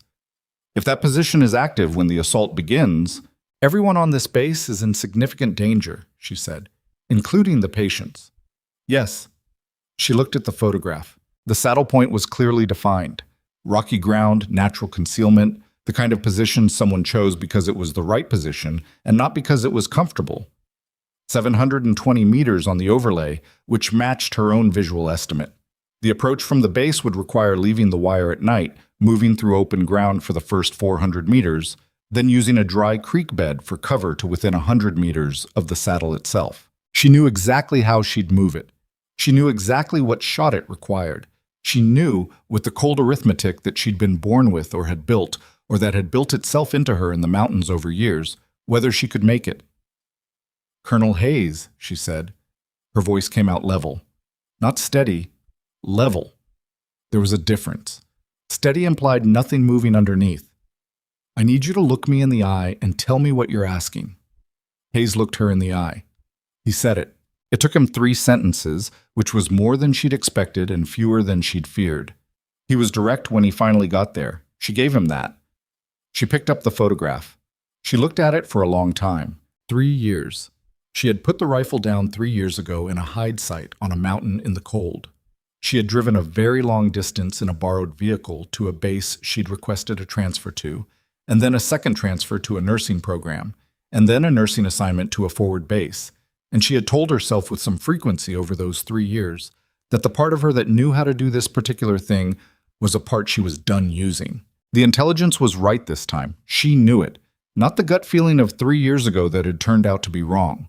This was documented, sourced, pattern analyzed, confirmed by communications intercepts and topographic assessment. The second operation was real. The saddle point was real. The forward observer who was going to use it to call fire on Blackstone Forward Medical Base was going to be there in less than 50 hours. And she was the best chance this base had. She set the photograph down. "I need 4 hours of sleep," she said. "Then I need a full meteorological report on the northern approach corridor. Wind speed at elevation, temperature differential, humidity. I need someone from the intelligence section who can walk me through the communications intercept timeline so I understand the assault's expected sequencing." She paused. "And I need a rifle I've actually checked myself, not whatever came off the vehicle yard floor." Hayes nodded once. "One more thing," she said. He waited. "When this is over," she said, "whatever happens after, the review, the report, the administrative process, I'm not asking you to protect me from it. I'm not asking for anything except—" She paused. "The statement I filed, the one documenting my conversations with Raleigh and Grant before the first attack. I want it in the permanent record, unmodified." Hayes looked at her. "It already is," he said. She held his gaze for one more second. Then she went to find a place to sleep. She slept for 3 hours and 40 minutes, not 4, because her body had a reliable internal system that woke her when it decided she'd taken enough and not a minute more. The cot was in the back storage room of the medical annex. Tran had set it up at some point without being asked, which was the kind of thing Tran did, and she'd lain down on it still in her scrubs and been unconscious in under 2 minutes. No dreams, she remembered, just the specific quality of deep, pressurized sleep that came after extended physical and cognitive effort, the kind that wasn't restful exactly, but that reset the system to functional. She woke at 0340, lay still for 30 seconds, ran a systems check the way she'd been taught to. Hearing first, then sight, then the body inventory starting from the feet and moving up. Knee stiff and sore, hands intact. The cut on her knee had been closed with strips at some point. She didn't remember doing it, but the strips were there and neat, so apparently she had. Her shoulder had a bruise she hadn't registered taking, somewhere in the vehicle yard probably. From the roll she'd done to change position behind the truck axle, she got up. The meteorological report was on the small folding table beside the cot. Someone had left it there, along with a thermos of coffee that was still warm, which was either Tran or Brooks, and she felt a momentary complicated thing about either possibility. She drank the coffee standing up and read the report in the dim light from the corridor gap under the door. Wind from the west-northwest at elevation, 7 to 9 knots. Temperature differential between the valley floor and the saddle point, 11 degrees, which at 700 meters would mean a slightly heavier air column and a trajectory that ran a predictable 2 to 3 centimeters low at range if she didn't account for it. Humidity was low. Visibility at night, assuming no weather event, would be adequate given the ambient starlight and the moon that was 3/4 full and rising at 200. She put the report down and looked at the ceiling for a moment. 720 meters, clear conditions, consistent wind, known trajectory adjustment. It was not the hardest shot she had ever been asked to make. It wasn't close to the hardest shot she'd ever been asked to make. The technical variables were within the range she'd worked in dozens of times, in worse conditions, with worse equipment, under worse command support. The variables that weren't in the meteorological report were the ones that mattered more. She got dressed, laced her boots, and went to find the intelligence section. The intelligence detachment at Blackstone was staffed by 4 people, an officer and 3 enlisted analysts, in a hardened container near the center of the base that had taken the near miss from the 3rd mortar shell and had a structural crack in the east wall that someone had covered with tape and a handwritten note that said, "Structural, do not lean." The officer was a first lieutenant named Vasquez, who was 28 and had the particular energy of someone who was very good at their job and knew it without being obnoxious about it. She had dark circles under her eyes and 3 empty coffee cups on her desk, and she looked at Emily when she walked in with the focused, quick assessment of someone who had been briefed about her and had formed an opinion and was now testing the opinion against the reality. Nurse Carter. Lieutenant, walk me through the intercept timeline. Vasquez stood up. She had a map on the wall, larger scale than the one in the administrative office, with more topographic detail and color-coded overlays marking signal intercept locations. She pulled on a pair of nitrile gloves. Habit, apparently. She touched the maps the way other people touch documents, and pointed to the Northern Ridge approach. The signal traffic started 8 days ago. Low volume, irregular timing, consistent with the planning phase. 3 days ago it went to a tighter rotation, which is pre-positioning behavior. We're seeing frequency patterns that suggest at least 2 distinct elements communicating with a coordination node. She moved her finger to the saddle point. This location shows up in the directional intercept data because of the geometry. It's the only position on the northern approach that has line of sight to both the coordination node frequency and the interior of the base. She looked at Emily. Everything pointing there, plus the terrain analysis, plus the assault doctrine this group has used in previous operations. It's the FO position. How confident? 85, 90%. Vasquez held the look. I don't say 95. Nobody should say 95. No, Emily agreed. When does the position go active? Based on the signal rhythm, we expect the FO to be in position between 0200 and 0400 tomorrow night. The main assault element would stage 30 to 60 minutes after FO confirmation. She pulled a different overlay. The assault sequencing from the first attack, mortar prep, breach element, follow-on. It'll be the same template.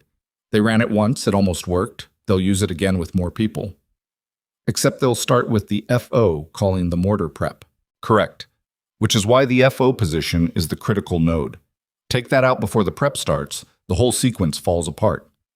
Vasquez paused.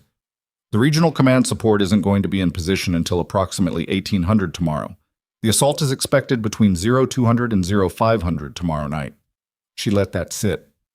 There's a gap. I know there's a gap. Emily looked at the saddle point on the map. What's the approach route for getting eyes on that position from inside the wire? Vasquez pointed. Dry creek bed runs north from the perimeter at grid 447. It's outside the wire, obviously, which means whoever goes out has to go through the gate or over the berm. The creek bed gives covered movement to within about 120 meters of the saddle approach. From there, it's open ground, maybe 40 meters of flat rock before the saddle elevation begins. She paused. It's workable. At night, with the right timing. Emily studied the route. The open 40 meters bothered her. It always bothered her. The open ground. The space where there was nothing between you and the problem except distance. But 40 meters wasn't catastrophic. In darkness, with the moon position factored in, moving correctly, the thermal signature from the rock face would partially mask a human profile to anyone not specifically looking in that direction. The FO is going to have optics, she said. Almost certainly. So they'll see me if they're looking. If they're looking at the right angle at the right time. But their orientation is going to be on the base, not on the approach from the base. Vasquez looked at her. They're not expecting someone to come out and find them. Nobody ever is, Emily said. Hayes was awake. She hadn't expected to find him in the operations post at 0430, but he was there, at the tactical display with Brooks and the reaction force lieutenant, whose name was Castillo, she'd finally confirmed. A young officer who had the calm competence of someone still young enough to not know what he didn't know, which in the field was sometimes an advantage. And the three of them looked up when she walked in with the meteorological report and Vasquez's intercept summary in her hands. The approach is viable, she said without preamble. I need to be in position before 0200 tomorrow night. That means leaving the wire at 2300 or earlier. I want time to move slow and get the position set up right. You'll be outside the wire for 3 to 4 hours, Castillo said. At least. Alone. A two-person movement to that position doubles the signature. The creek bed is workable for one. She put the route map on the table. A second person on the northern berm with a radio can serve as my communication link to the base.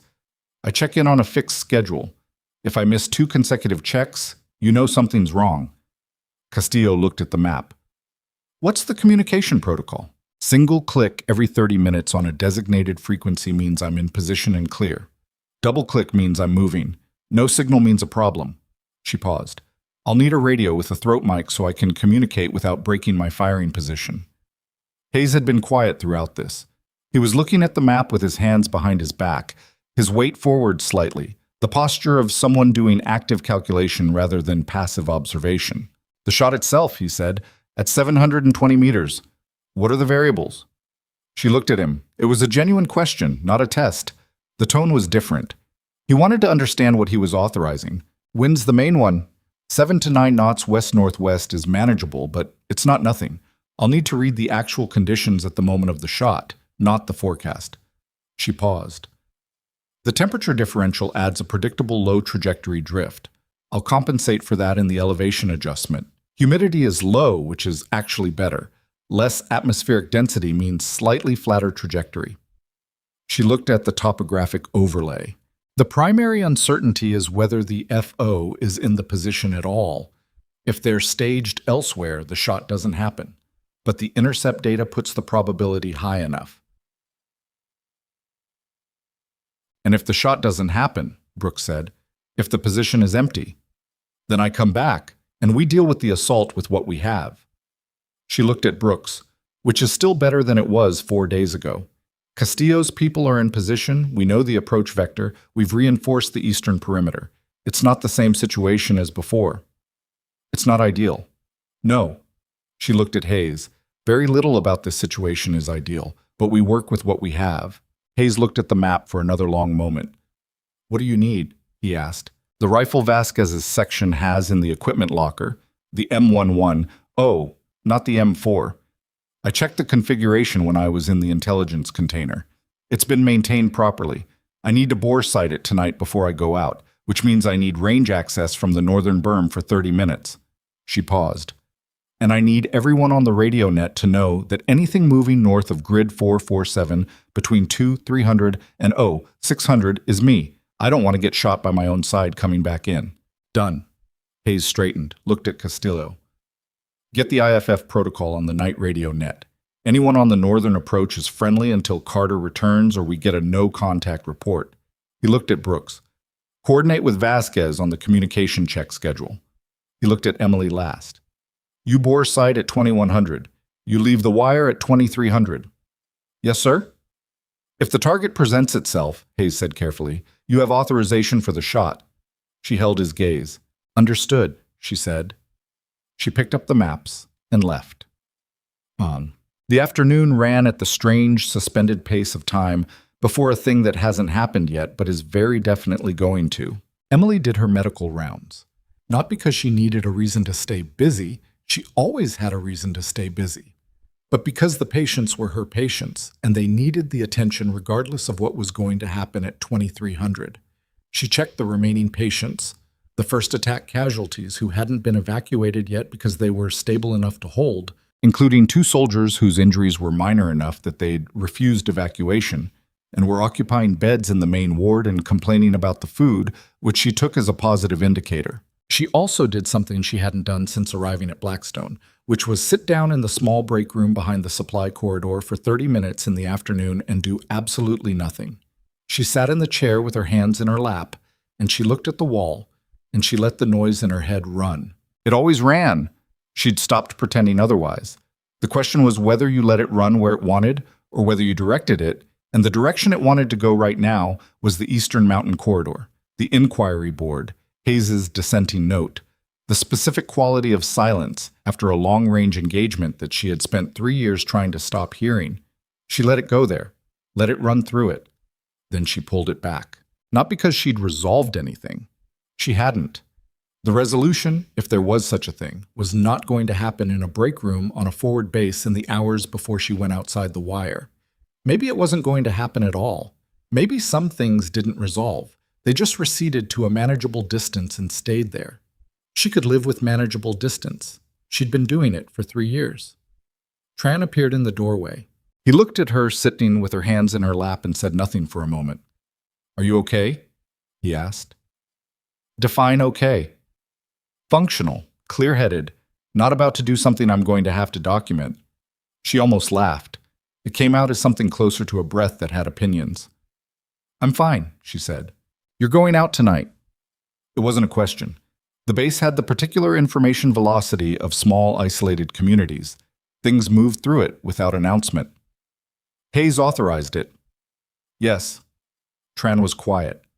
He came into the break room and sat down in the second chair, which put them side by side looking at the same wall, which was somehow easier than face-to-face. I've worked with you for 11 months, he said. I know. I thought I knew what you were. You knew what I was doing. That's different. He absorbed that. What you did in the vehicle yard. He stopped. I've been thinking about it, trying to put it together with you, the person I work with, and I can't fully reconcile it. You're gentle with patients. You talk them through procedures like you actually care what they're feeling, which a lot of trauma nurses stop doing after a while. He paused. And you went out there and did that. Those things don't cancel each other out, she said. Caring what happens to people is caring what happens to people. The method changes depending on what they need. That's one way to look at it. It's the way that lets me do both. If there's a better way, I haven't found it. Tran looked at the wall. Come back tonight, he said. That's all. She looked at him sideways. I'll try, she said. That's the honest answer. Yeah, he stood up. I'll take it. At 2100, she bore-sighted the M110 from the northern berm. The rifle was what she'd assessed in Vasquez's equipment locker. A semi-automatic sniper system, maintained better than she'd expected for a forward base. The optics were clean. The 0 was off by about 8 minutes of angle from where she needed it, which she adjusted in 4 shots at a paper target on the berm wall. Standard calibration, nothing complicated. What was less standard was the way it felt to do it. She hadn't touched a scoped rifle in 3 years. The M4 in the vehicle yard had been a different category. That had been direct fire, point target, close range, the kind of fighting that lived in a different part of the brain. The M110 was the other thing, the deliberate thing. The thing where you settled into position and slowed your breathing, and the world contracted to a small, precise circle, and everything outside the circle ceased to matter. It came back exactly the way it always had. That was the thing she kept running into. It didn't decay. The skill didn't soften at the edges the way she'd told herself it might, told herself it should. It was as clean and immediate as it had been the last time she'd used it.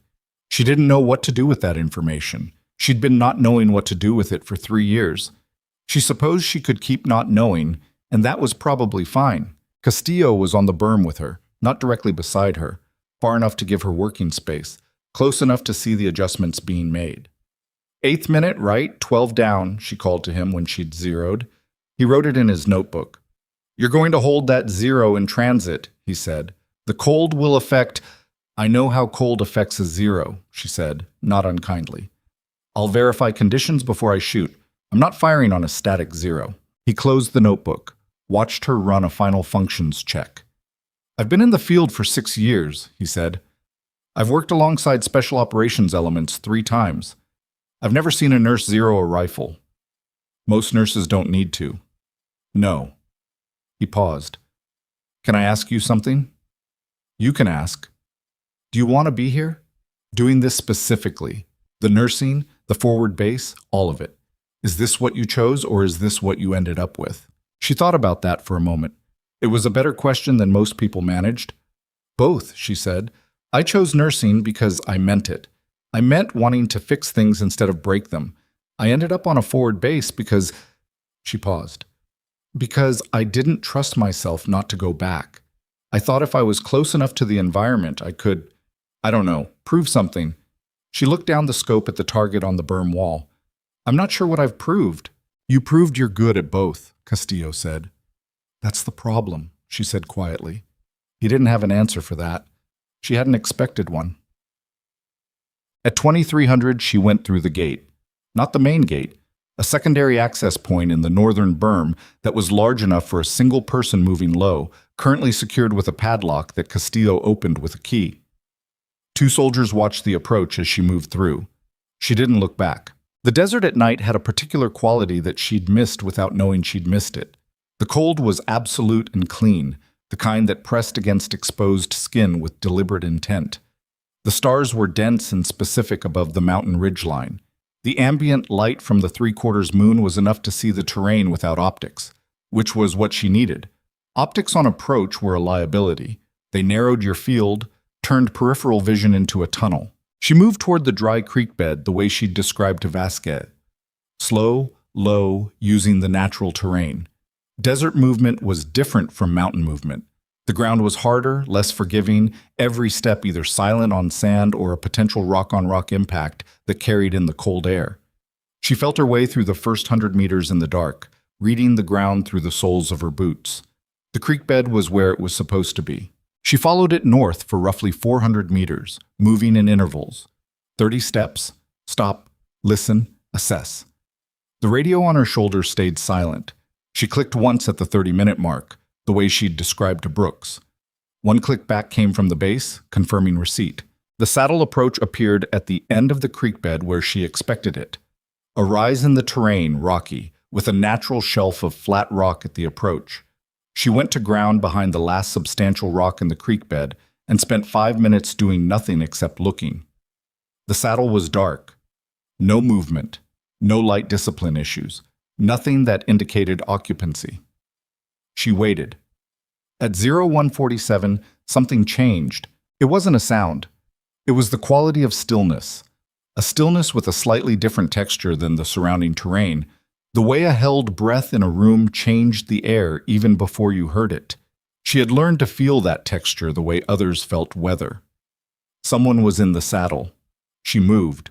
The 40 meters of open ground went under her in about 90 seconds. Not running, never running, but the controlled, terrain-adaptive movement that covered distance while minimizing profile. She used the shadow line of the rock face, stayed below the moon angle, kept her movement parallel to the saddle elevation rather than directly toward it until she was close enough to go vertical. She got to the base of the saddle rock and stopped, 6 meters above her, through a natural gap in the rock, she could see the outline of a prepared firing position. Sandbag equivalent. Rolled cloth, probably, the same material she'd seen in the prepared position that the intelligence section had photographed from the air. A radio set up to the left. A figure on the right, prone, oriented toward the base with optics. Forward observer. In position. She checked her watch. 0204. She was 45 minutes ahead of the expected window. She spent 3 minutes getting into position, moving up the saddle rock face below the gap, finding the spot that gave her the angle she needed without exposing her profile. The M110 went up last, settled into the natural rest of a rock outcrop, the position not comfortable but workable. She ranged the FO position. 31 meters, not 720. 31. She lowered the rifle. This was close quarters work, not a long-range shot. The FO position was on the same saddle she'd climbed, 31 meters up and across the rock face, not 700 meters across open terrain. The intelligence overlay had measured 720 meters from the base to the saddle, which was accurate. Nobody had measured from the saddle to the specific position on the rock face because nobody had expected to be here. She thought about it for about 4 seconds. Close quarters from a compromised angle, alone, against at least one armed individual in a prepared position with a radio to call for backup. Or the long-range option. But for that, she'd need to withdraw to a distance of several hundred meters and take the shot from the open ground, which meant leaving cover and taking the exposure she'd specifically avoided. Or the third option. She slung the M110 across her back and drew the secondary sidearm she'd been issued, a standard M17, which was what it was, and she climbed. She went up the rock face the way rock faces got climbed at night with a rifle on your back and a pistol in your hand, and bad options on both sides. Slowly, using hands and feet, testing each hold before committing weight, keeping her profile below the rock line until she was level with the gap. The FO was on the radio when she came over the top, transmitting, calling something she couldn't fully catch, range adjustment data, from the cadence, the clip-specific rhythm of someone giving coordinates, calling fire. The assault was starting earlier than projected. She was over the rock edge and into the position in 3 seconds. The FO heard her, turned. She had the M17 up and the decision made by the time he'd completed the turn. She didn't use the weapon. She used her elbow, which was faster at this range, and left the man capable of being questioned, which was a different order of decision than she'd been making 4 days ago in the vehicle yard. She put him down in 2 moves, elbow to the jaw that snapped his head back and dropped him to the rock, knee on the back of the neck to keep him there, radio out of his hand, and the transmission terminated. He was breathing, conscious, barely. He'd be functional in 20 minutes and have a significant headache for several days. She pressed the talk button on the base radio. Base, this is Carter. FO position is neutralized. The assault is initiated. They're earlier than projected. I say again, assault is initiated. Get everyone in position now. Brooks' voice came back immediately. Copy, Carter. Assault element is moving on the northern approach. We have movement on the perimeter sensors. How do you need to... The assault element is in the northern creek bed, she said. I can see the approach from this position. Give me a minute. She went to the edge of the saddle rock and looked north. The desert below the saddle extended for 2 kilometers to the first ridgeline, and in the moonlight, against the pale sand, she could see movement. A line of figures moving in the creek bed, the same creek bed she'd come up, using the same covered route she'd used, except they were moving toward the base, not away from it. She counted. Then she counted again. 14. Maybe 16. The creek bed bent and she couldn't see the full column. She got back behind the M110, 712 meters to the base perimeter wire, which meant the far end of the column was at roughly 750 from where she was positioned, the near end considerably closer. The saddle gave her a downward angle on the creek bed approach that nobody had factored into the tactical assessment because nobody had planned on having a shooter in the FO position. She clicked the radio twice, moving, and then once, in position, and settled behind the rifle. The world contracted. The scope, the target, the breathing. The wind from the west-northwest at 7 knots that she had already calculated and already adjusted for. The temperature, the angle, the distance, all of it running in the background the way it always ran, the way she'd never been able to make it stop running even when she'd wanted to. She found the lead figure, waited. The creek bed had one spot where it opened slightly, a wider section, maybe 30 meters long, where the banks were lower and the concealment was less complete. The column would have to cross it. She waited for the lead figure to reach that section. It took 40 seconds. She made her first shot, then the second. Then she was calling position and movement data to Brooks on the radio while she worked.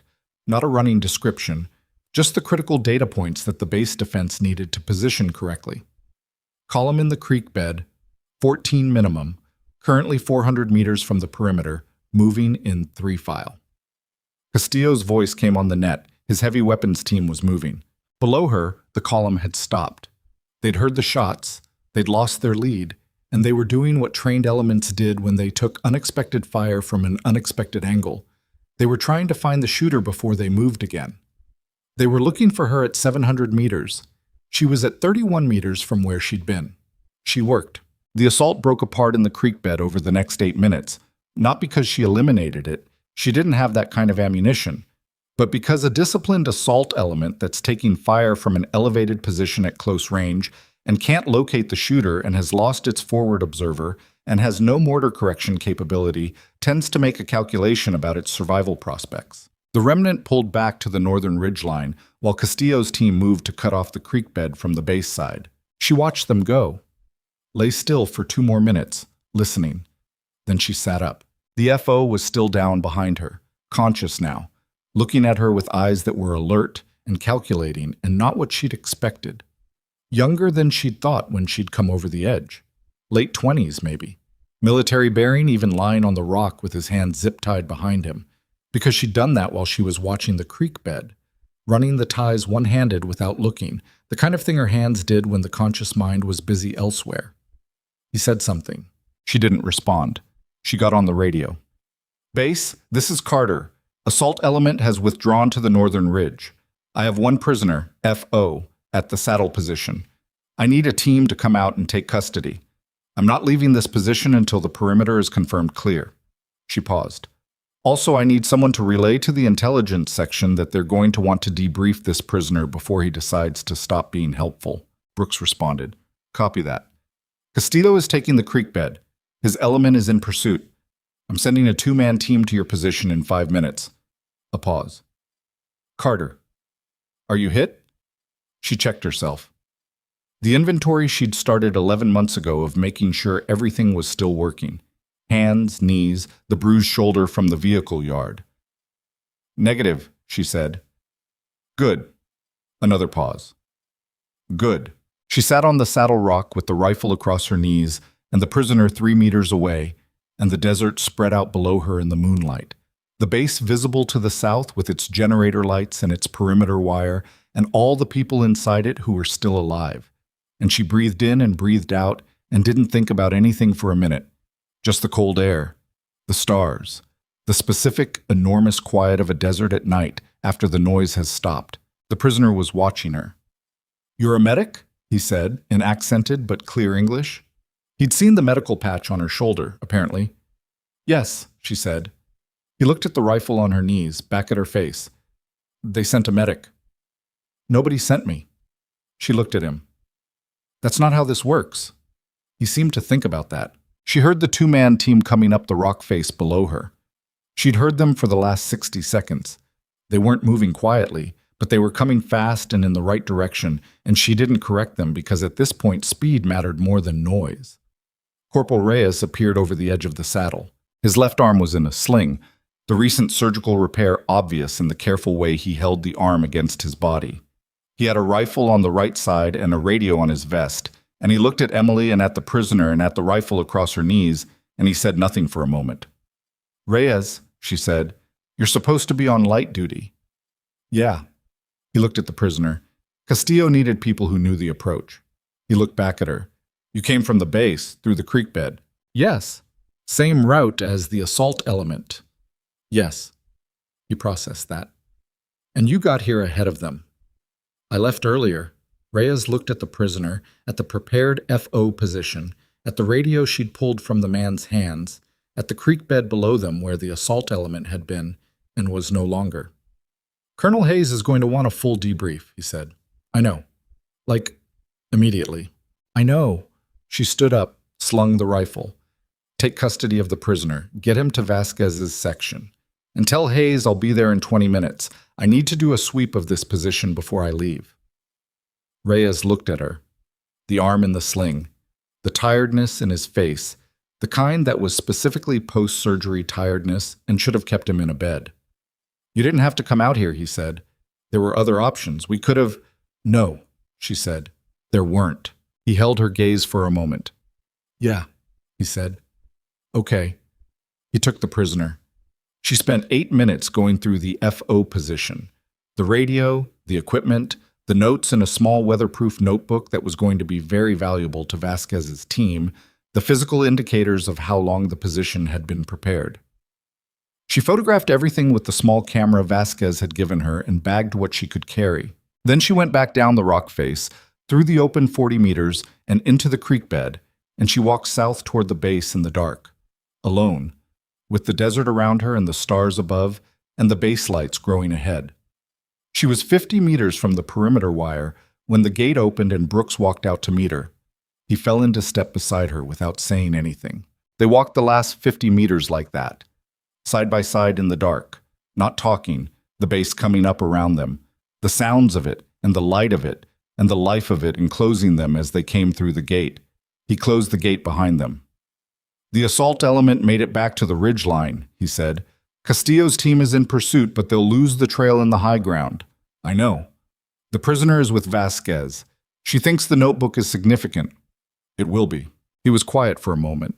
They were inside the wire now, on the same ground she'd been on for 11 months. The same generators and the same lights and the same smell of diesel and dust that she'd stopped noticing months ago and now noticed again because she'd been away from it for 6 hours. Hayes wants the debrief, Brooks said. I know. Tonight. I expected that. Brooks stopped walking. She stopped too, because his stopping had a quality to it. Not hesitation, something more deliberate. Emily. He used her first name, which he'd done only once before, and that had been a question. This wasn't a question.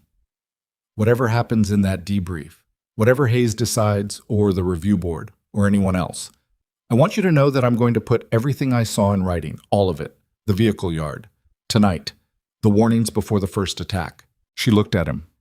You don't have to do that, she said. I know I don't.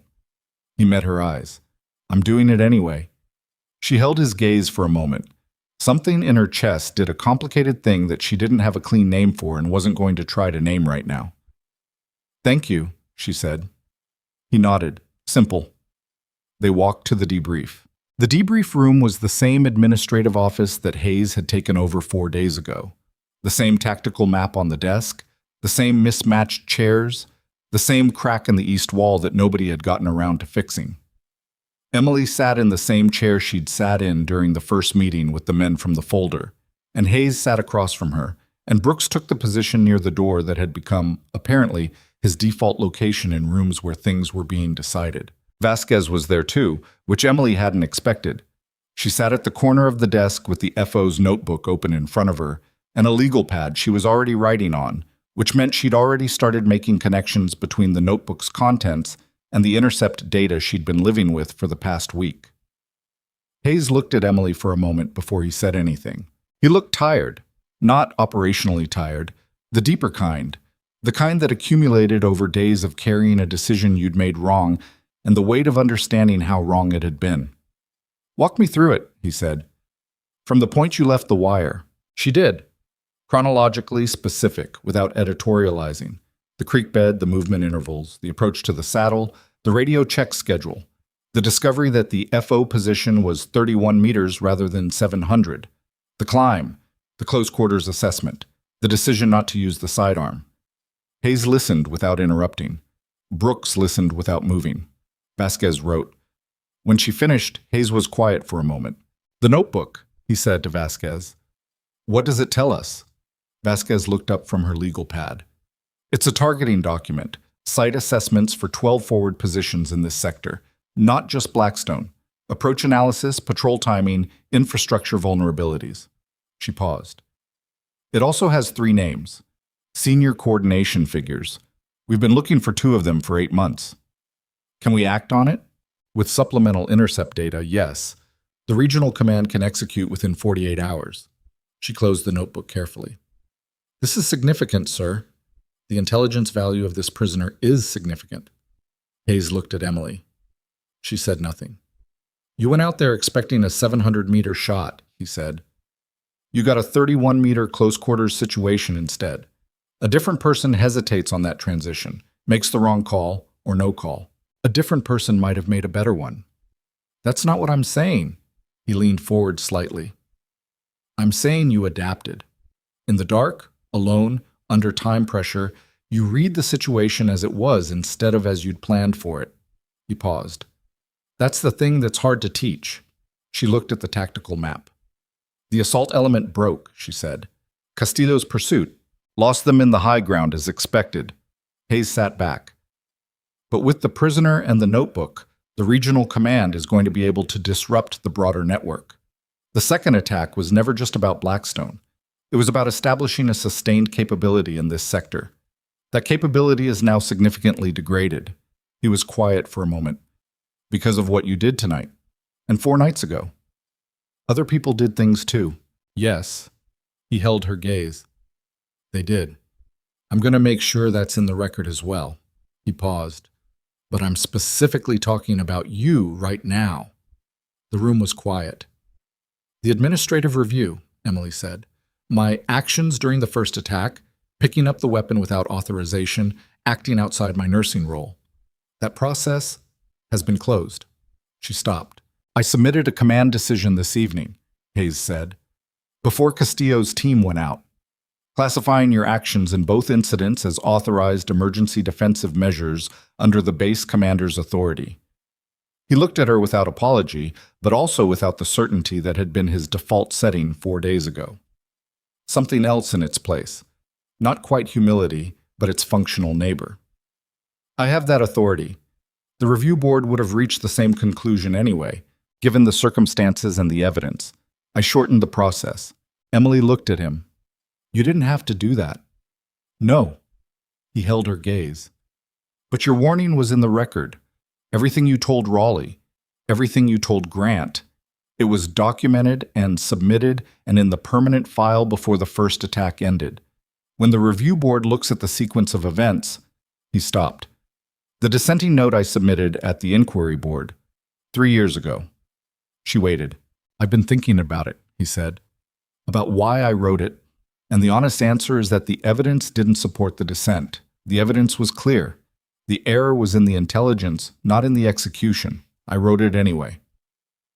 He was looking at the desk now, not at her. I wrote it because I was wrong about you from the beginning, because you were better than I wanted you to be, and I made that your problem. He looked up. The dissenting note is being formally withdrawn from the inquiry record. I've already submitted the paperwork. The silence in the room had a particular quality. Brooks, near the door, was absolutely still. Emily sat with Hayes' words for a moment. 3 years. The note had not changed the finding, had not changed the operational outcome, had not, in any concrete, measurable way, altered what happened next. But it had existed. It had sat in a file attached to her name, and it had been part of the shape of what she carried when she walked away from the mountains and into a nursing program, and eventually onto a forward base in a desert where she didn't expect to be found. Thank you, she said. It came out simpler than she expected. Not loaded, just the 2 words and the space around them. Hayes nodded once. What happens now? Brooks asked from the door. The first thing he'd said since they sat down. Hayes looked at Emily. That, he said, is her question to answer. Hot. She didn't answer it that night. She went back to the medical bay, changed into clean scrubs, checked on the 2 remaining patients in the ward, both stable, both sleeping, and then sat in the break room with the same cup of coffee that had been her companion for most of the past week, and she looked at the wall and she let the question sit. What happens now? The review was closed. The dissenting note was gone. The record, as it stood, was clean. Cleaner than it had been before she'd ever come to Blackstone, in some ways, because what was in it now included things that hadn't been there before. 2 defensive actions, documented and authorized. A prisoner of intelligence value. A notebook that had already been transmitted to regional command and was apparently generating significant activity. She could transfer out, request a new assignment, a different base, a rotation back to a hospital farther from the wire. She could keep being the thing she'd been trying to be. The nurse, the fixed point, the person whose job was to close wounds instead of make them. Or she could not. She sat with that for a long time. The ceiling of the break room was the same beige composite panel it had always been. There was a water stain in the upper left corner that she'd been looking at for 11 months. She knew exactly how far it had spread since her first week. About 3 centimeters to the east, which probably meant a slow leak somewhere above that nobody had gotten around to finding. She'd noticed it in her second day, had meant to report it, had never quite gotten there. Some things you just watched, she supposed. Vasquez found her at 0620, which was shortly after the morning shift started and the base began its daily process of becoming itself again. She knocked on the break room doorframe and leaned in with the expression of someone who had something to say but hadn't decided how to say it yet. "You should go to sleep," Emily said. "You should too." After, Vasquez came in and sat in the second chair. She had the legal pad from the debrief and the notebook was in an evidence bag on top of it, but she wasn't looking at either. She was looking at Emily. "The regional command acted on the intelligence from the notebook," she said. "First operation executed at 0400. 2 of the 3 names were at the location. Taken into custody." She paused.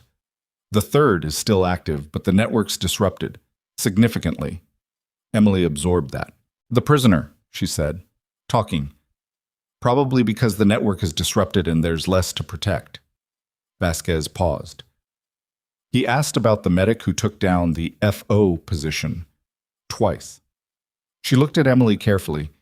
He seemed confused about what he'd encountered. "He said I was a medic." "You corrected him." "I told him nobody sent me." Vasquez nodded slowly. "There's something I want to ask you, and I'm asking this personally, not for any report or record." "Ask. Why nursing?" She leaned forward slightly. "I've read your operational file, the full version. Hayes gave me access this morning. Your evaluation marks, the shot reports, the unit assessments. You were..." She paused, choosing carefully. "You were doing something rare in those assignments, and you walked away from it." She looked at Emily. "I want to understand why. Because in my job, I try to understand what makes people who they are. And I don't understand this." Emily looked at the water stain on the ceiling. "I was good at it," she said. "Too good at it. And being too good at something that costs the way that costs..." She stopped. "The Eastern Mountain Corridor. You read about it?" "Yes. The intelligence was wrong. The target was wrong. I did everything correctly, and it was still wrong." She brought her eyes back down to Vasquez's. "And the part that scared me, the part that made me walk away, wasn't that I'd made an error. It was that I hadn't. That I could do it all perfectly and still have it be the wrong thing, and I couldn't find a way to make sure that wouldn't happen again." She paused. "Nursing has a cleaner calculus. You're always on one side of it." Vasquez was quiet for a moment. "And then last week happened," she said. "And then last week happened. And the calculus wasn't as clean." "No." Emily looked at her hands on the table. "But I knew whose side I was on. I knew what I was protecting. That made it..." She searched for the word. "Bearable. In a way the mountains weren't." Vasquez sat with that. "I think you should stay," she said finally. Emily looked at her. "Not because Blackstone needs you specifically.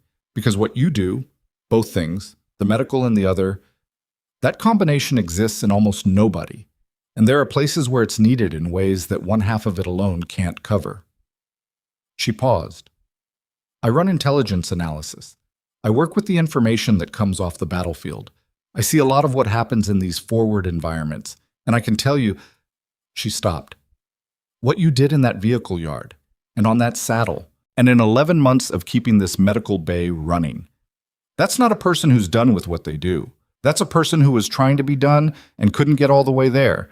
Isham Trace Morsquam." Emily didn't answer. Vasquez stood up.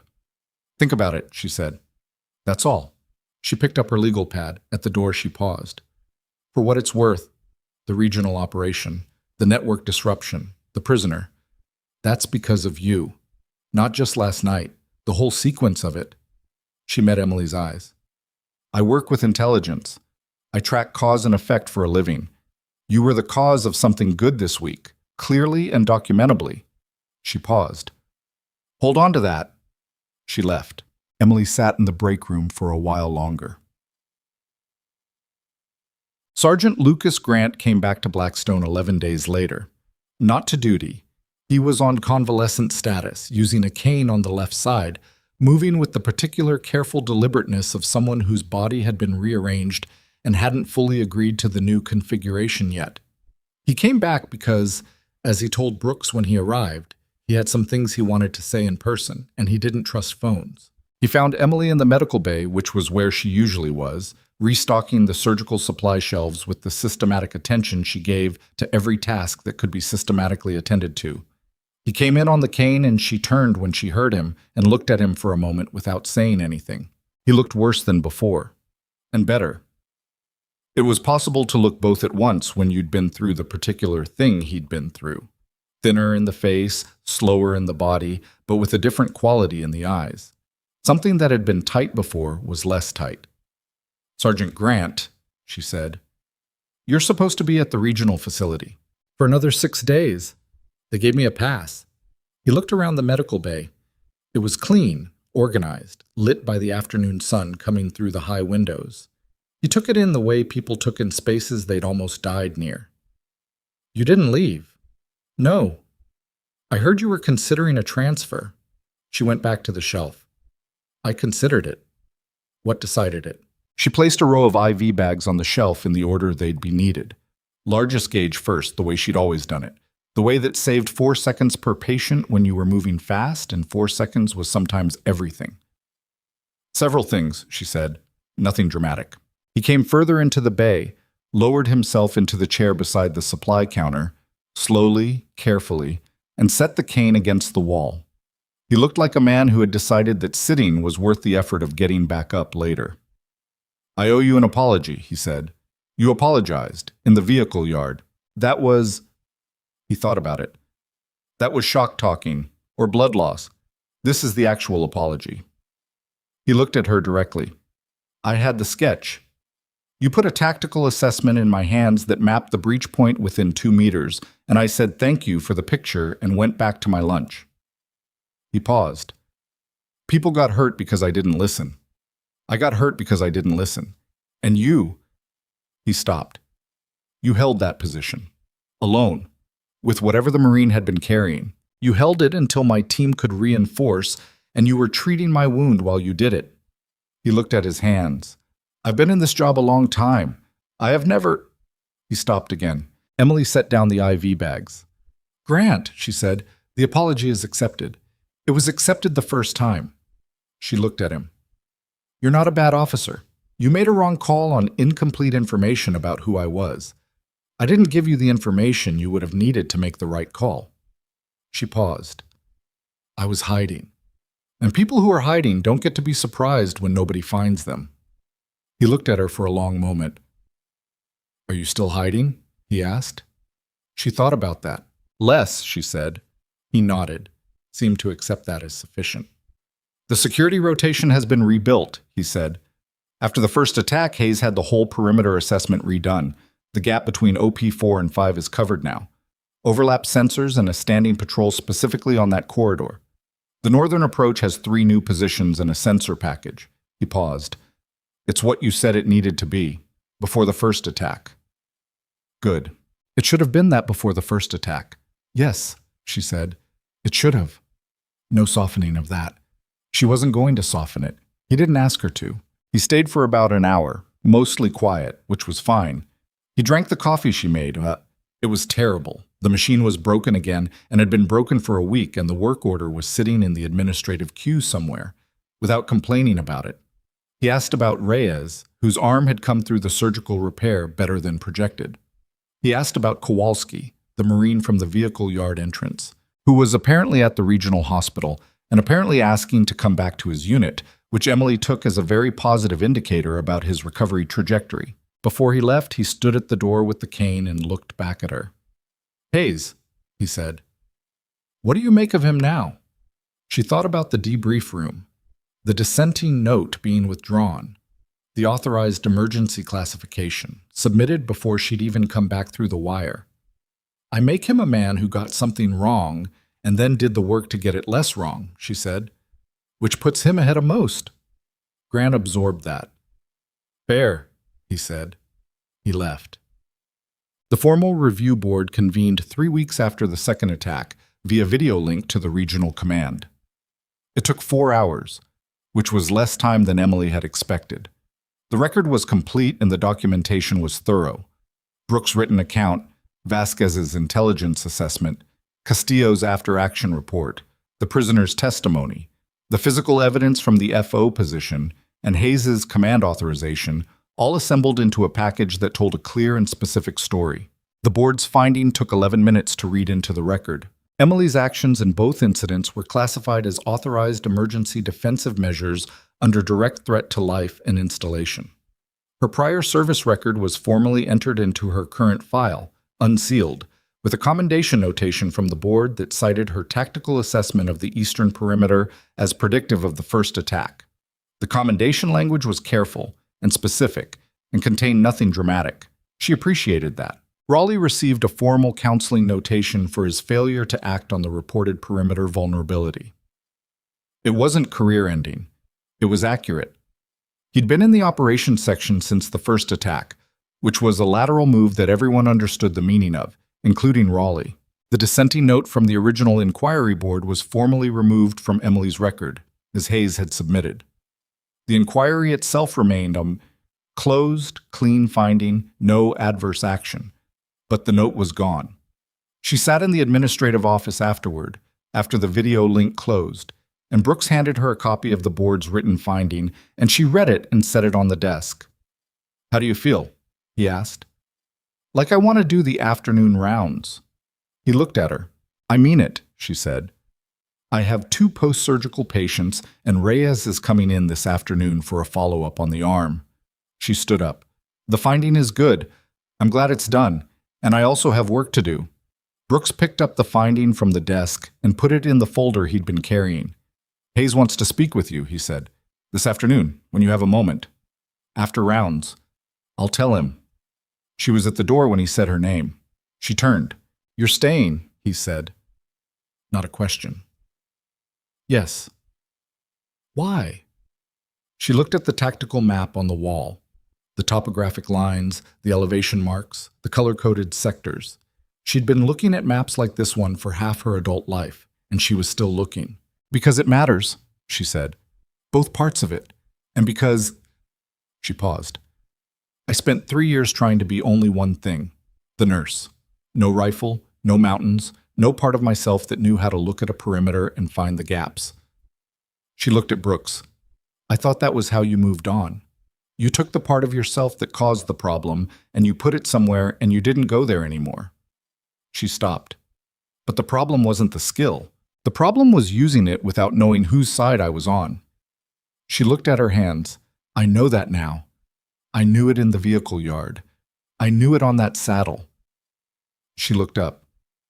"So I'm staying, and I'm going to do both, the nursing and the other thing, on the terms I can live with, which are my terms. Not anybody else's." Brooks held her gaze for a moment. "Good," he said. Again, simple. She went to do her rounds. Hayes found her at 1710, after Reyes had come and gone. The arm was progressing well, the range of motion was returning ahead of schedule, which Reyes attributed to his physical therapy regimen and Emily attributed to stubbornness, and both were probably right. Hayes came into the medical bay the way he'd been coming into it since the first attack, without an entourage, which was a habit he'd apparently kept. He sat in the chair beside the supply counter, the same one Grant had sat in, and he had a folder in his hand that he put on the counter between them. "This is the proposal I'm submitting to Regional Command," he said. "I want you to read it before I send it." She picked it up. It was 7 pages. She read it in about 4 minutes because Hayes wrote the way he talked. Direct, specific, without decoration. The proposal outlined a new operational structure for Blackstone's medical element, expanding its mandate to include what Hayes called combat medical intelligence. The systematic integration of medical staff assessment of base vulnerabilities into the security planning process. It proposed cross-training protocols between the medical and security sections. It cited the Eastern Perimeter incident as the specific motivating case. It proposed a new position, Senior Medical Operations Advisor, attached to the base commander's staff. The position combined clinical oversight of the forward medical element with a formal advisory role in base security and threat assessment. The position had Emily's name in the draft. She set the folder down. "You don't have to accept it," Hayes said. "The nursing role is yours regardless. This is additive, not a replacement." "I know what it is." She looked at him. "You're making it official." "I'm making it what it was already going to be. You were doing this informally for 11 months. You mapped a perimeter gap that the security assessment had missed. You identified a signals intelligence pattern that predicted the attack timing." He paused. "That's not a nurse having a good day. That's a skill set that has value in a structured role." He looked at her. "And you stay in the medical bay. You keep the patients. That doesn't change." She sat with the proposal. The honest thing was that she'd seen this coming, in the way she saw things coming, not dramatically, not with certainty, but as a logical next step in a sequence that had been moving in one direction since the night she'd hit the general alert switch and the first mortar shell had made its opinion known. She'd just been waiting to see what form it took. "The cross-training," she said, "between the medical staff and the security section, that's going to meet resistance." "Yes, Raleigh. Raleigh is no longer in the operations section." He said it without satisfaction. "His replacement is a warrant officer named Chen." He stopped. "Actually, different name, Quan, Warrant Officer Quan. She came up through the security detachment at FOB Caraway. Competent, no prior connection to Blackstone." He paused. "She read your perimeter sketch, the original one that Grant had in his pocket." He paused again. "She asked me if you'd be willing to brief the incoming security rotation on the methodology." Emily looked at him. "Methodology," she said. "How you identified the gap. The process." He met her eyes. She said, and I'm quoting, "Someone who can look at a base for 3 months and map the patrol coverage like that is either a genius or well-trained. And either way, I want to know how they did it." Something about that landed differently than the commendation had. The commendation was institutional, formal, necessary, a piece of paper doing what pieces of paper did. This was something else. Someone who did the work wanting to understand how the work got done. "I'll brief the security rotation," she said. Hayes nodded, stood up, left the folder on the counter. At the door he paused. The same spot Grant had paused. The same spot Tran had paused. The spot beside the door where people apparently decided they had one more thing. "The inquiry board," he said. 3 years ago. You didn't fight the dissenting note. I knew the finding was clean. I didn't think I needed to." "You didn't. But most people would have fought it anyway." He looked at her. "Why didn't you?" She thought about it. "Because fighting it would have required me to stay in that world," she said, "and I needed to leave." She paused. "I thought leaving was the whole answer. I was wrong about that, but I wasn't wrong about needing to go." Hayes held her gaze. "The Eastern Mountain Corridor," he said. "The inquiry. The thing you did in the mountains and the thing that happened after. Whatever you've been carrying from it." He stopped. "I don't think that's something that gets resolved by a board finding or a withdrawn note. I think you know that." "Yes," she said. "But I think what happened here, last week, the week before, changes the shape of it, slightly." He held her gaze. "I think you know that too." She did. She didn't say it out loud. She didn't need to. He wasn't asking her to. He left. That evening, Tran made actual food. Not the ration pack variety, but something involving rice and canned vegetables, and a protein source he refused to identify that turned out to be acceptable. He set 2 plates on the small table in the break room and sat down across from Emily and put a fork in front of her without asking if she wanted it. She looked at the plate. "You don't have to do this," she said. "It's rice. I'm not doing anything." He picked up his fork. "Eat." She picked up her fork. They ate in the comfortable quiet of two people who had been through something together and didn't need to talk about it to know they'd been through it. The generators hummed outside. Somewhere on the base, someone was playing music at a reasonable volume, something with a steady beat that filtered through the walls without being identifiable. I heard about the proposal, Tran said. Word travels. It's a small base, he looked at her. You're going to take it. Yes. Good. He ate. Does that change things between you and the work? She thought about it. It makes it honest, she said. What I was doing was already both things. The proposal just names it. She paused. I spent a long time trying to be a nurse who had forgotten how to be a soldier. This is being both, with documentation. Tran chewed, considered. The guys in the ward, he said, the two post-surgical. They were talking today, about the vehicle yard, about the saddle operation, about you. He paused. One of them said, he stopped. He said he used to think the person who patched you up and the person who could fight for you were always going to be different people, and now he's not sure that's true. Emily looked at her plate. What'd you tell him? She said.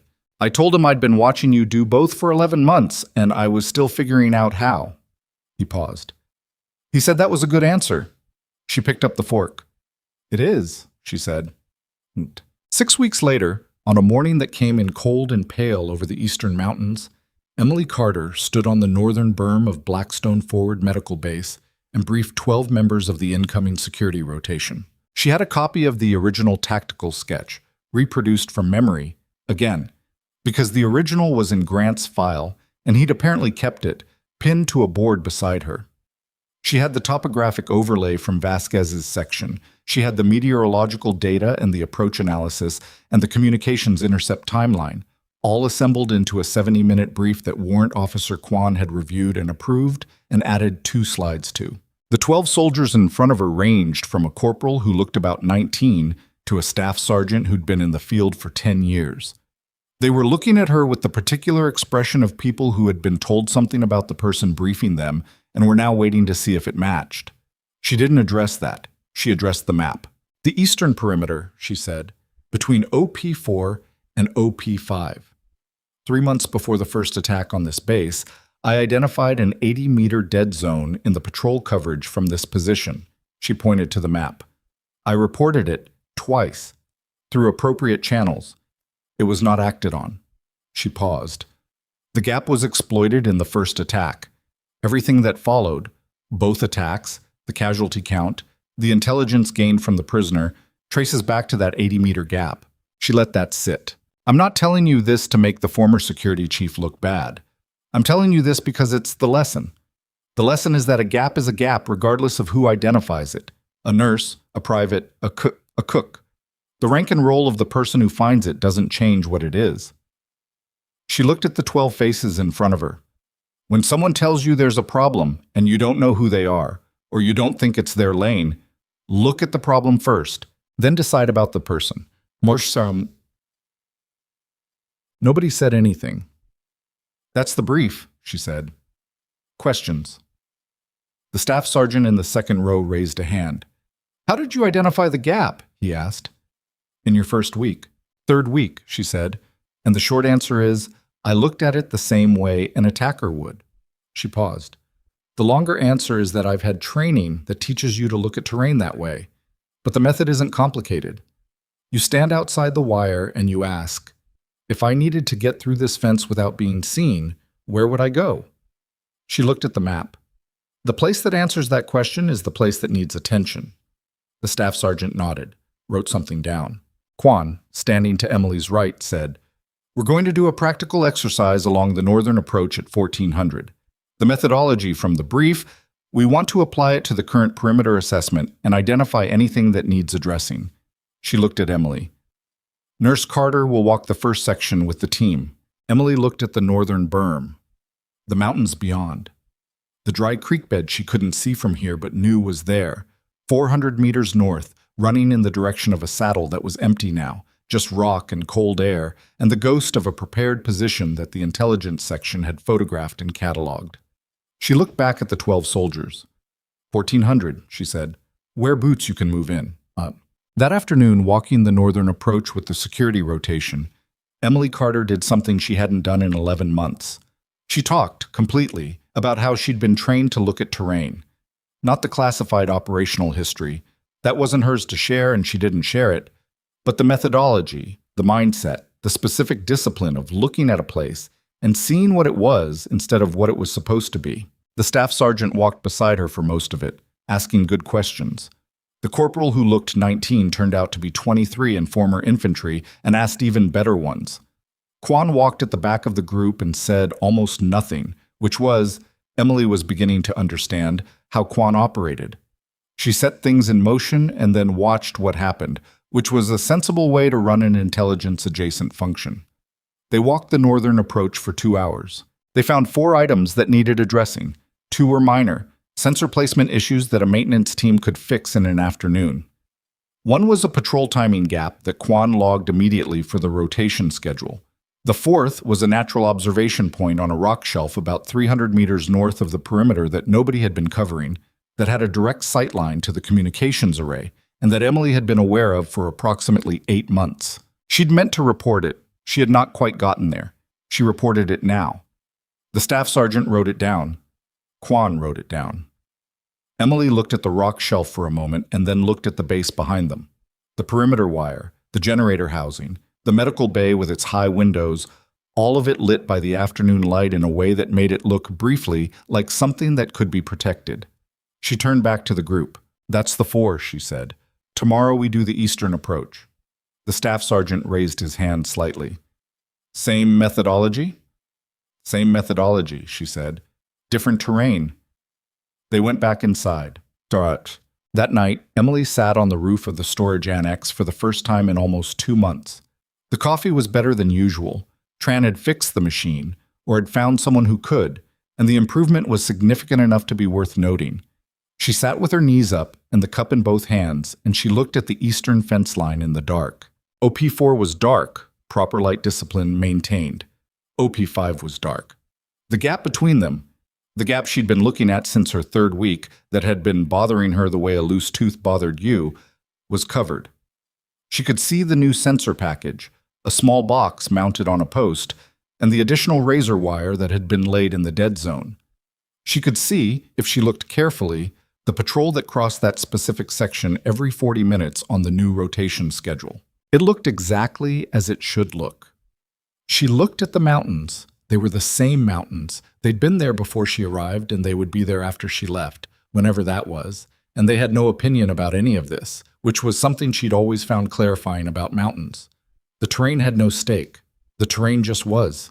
She thought about the Eastern Mountain Corridor, the inquiry, the note that was no longer in the file. She thought about a vehicle yard at 2 in the morning and a rifle that felt exactly like she'd never put it down. She thought about DeLuca and Grant and Reyes and Tran and Vasquez and Brooks and the 12 soldiers she'd walked the northern approach with that afternoon. She thought about what Vasquez had said. That's a person who was trying to be done and couldn't get all the way there. She hadn't gotten there. That was true.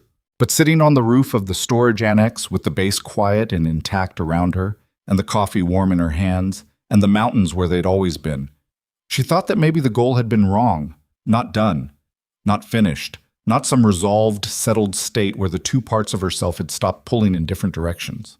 Just this. Both things, at the same time, on terms she could live with. The nurse who watched the perimeter, the soldier who kept the patients alive. Neither one finished, neither one winning. Just the work, just the people in the building behind her, just the mountains and the cold and the next morning's rounds and the eastern approach walk she'd promised the security rotation and the follow-up on Reyes's arm and the supply inventory that was 3 days behind. She drank her coffee. She watched the fence line. She stayed. The strongest thing a person can carry is not a weapon and not a wound. It's the knowledge of who they are and the courage to stop pretending otherwise.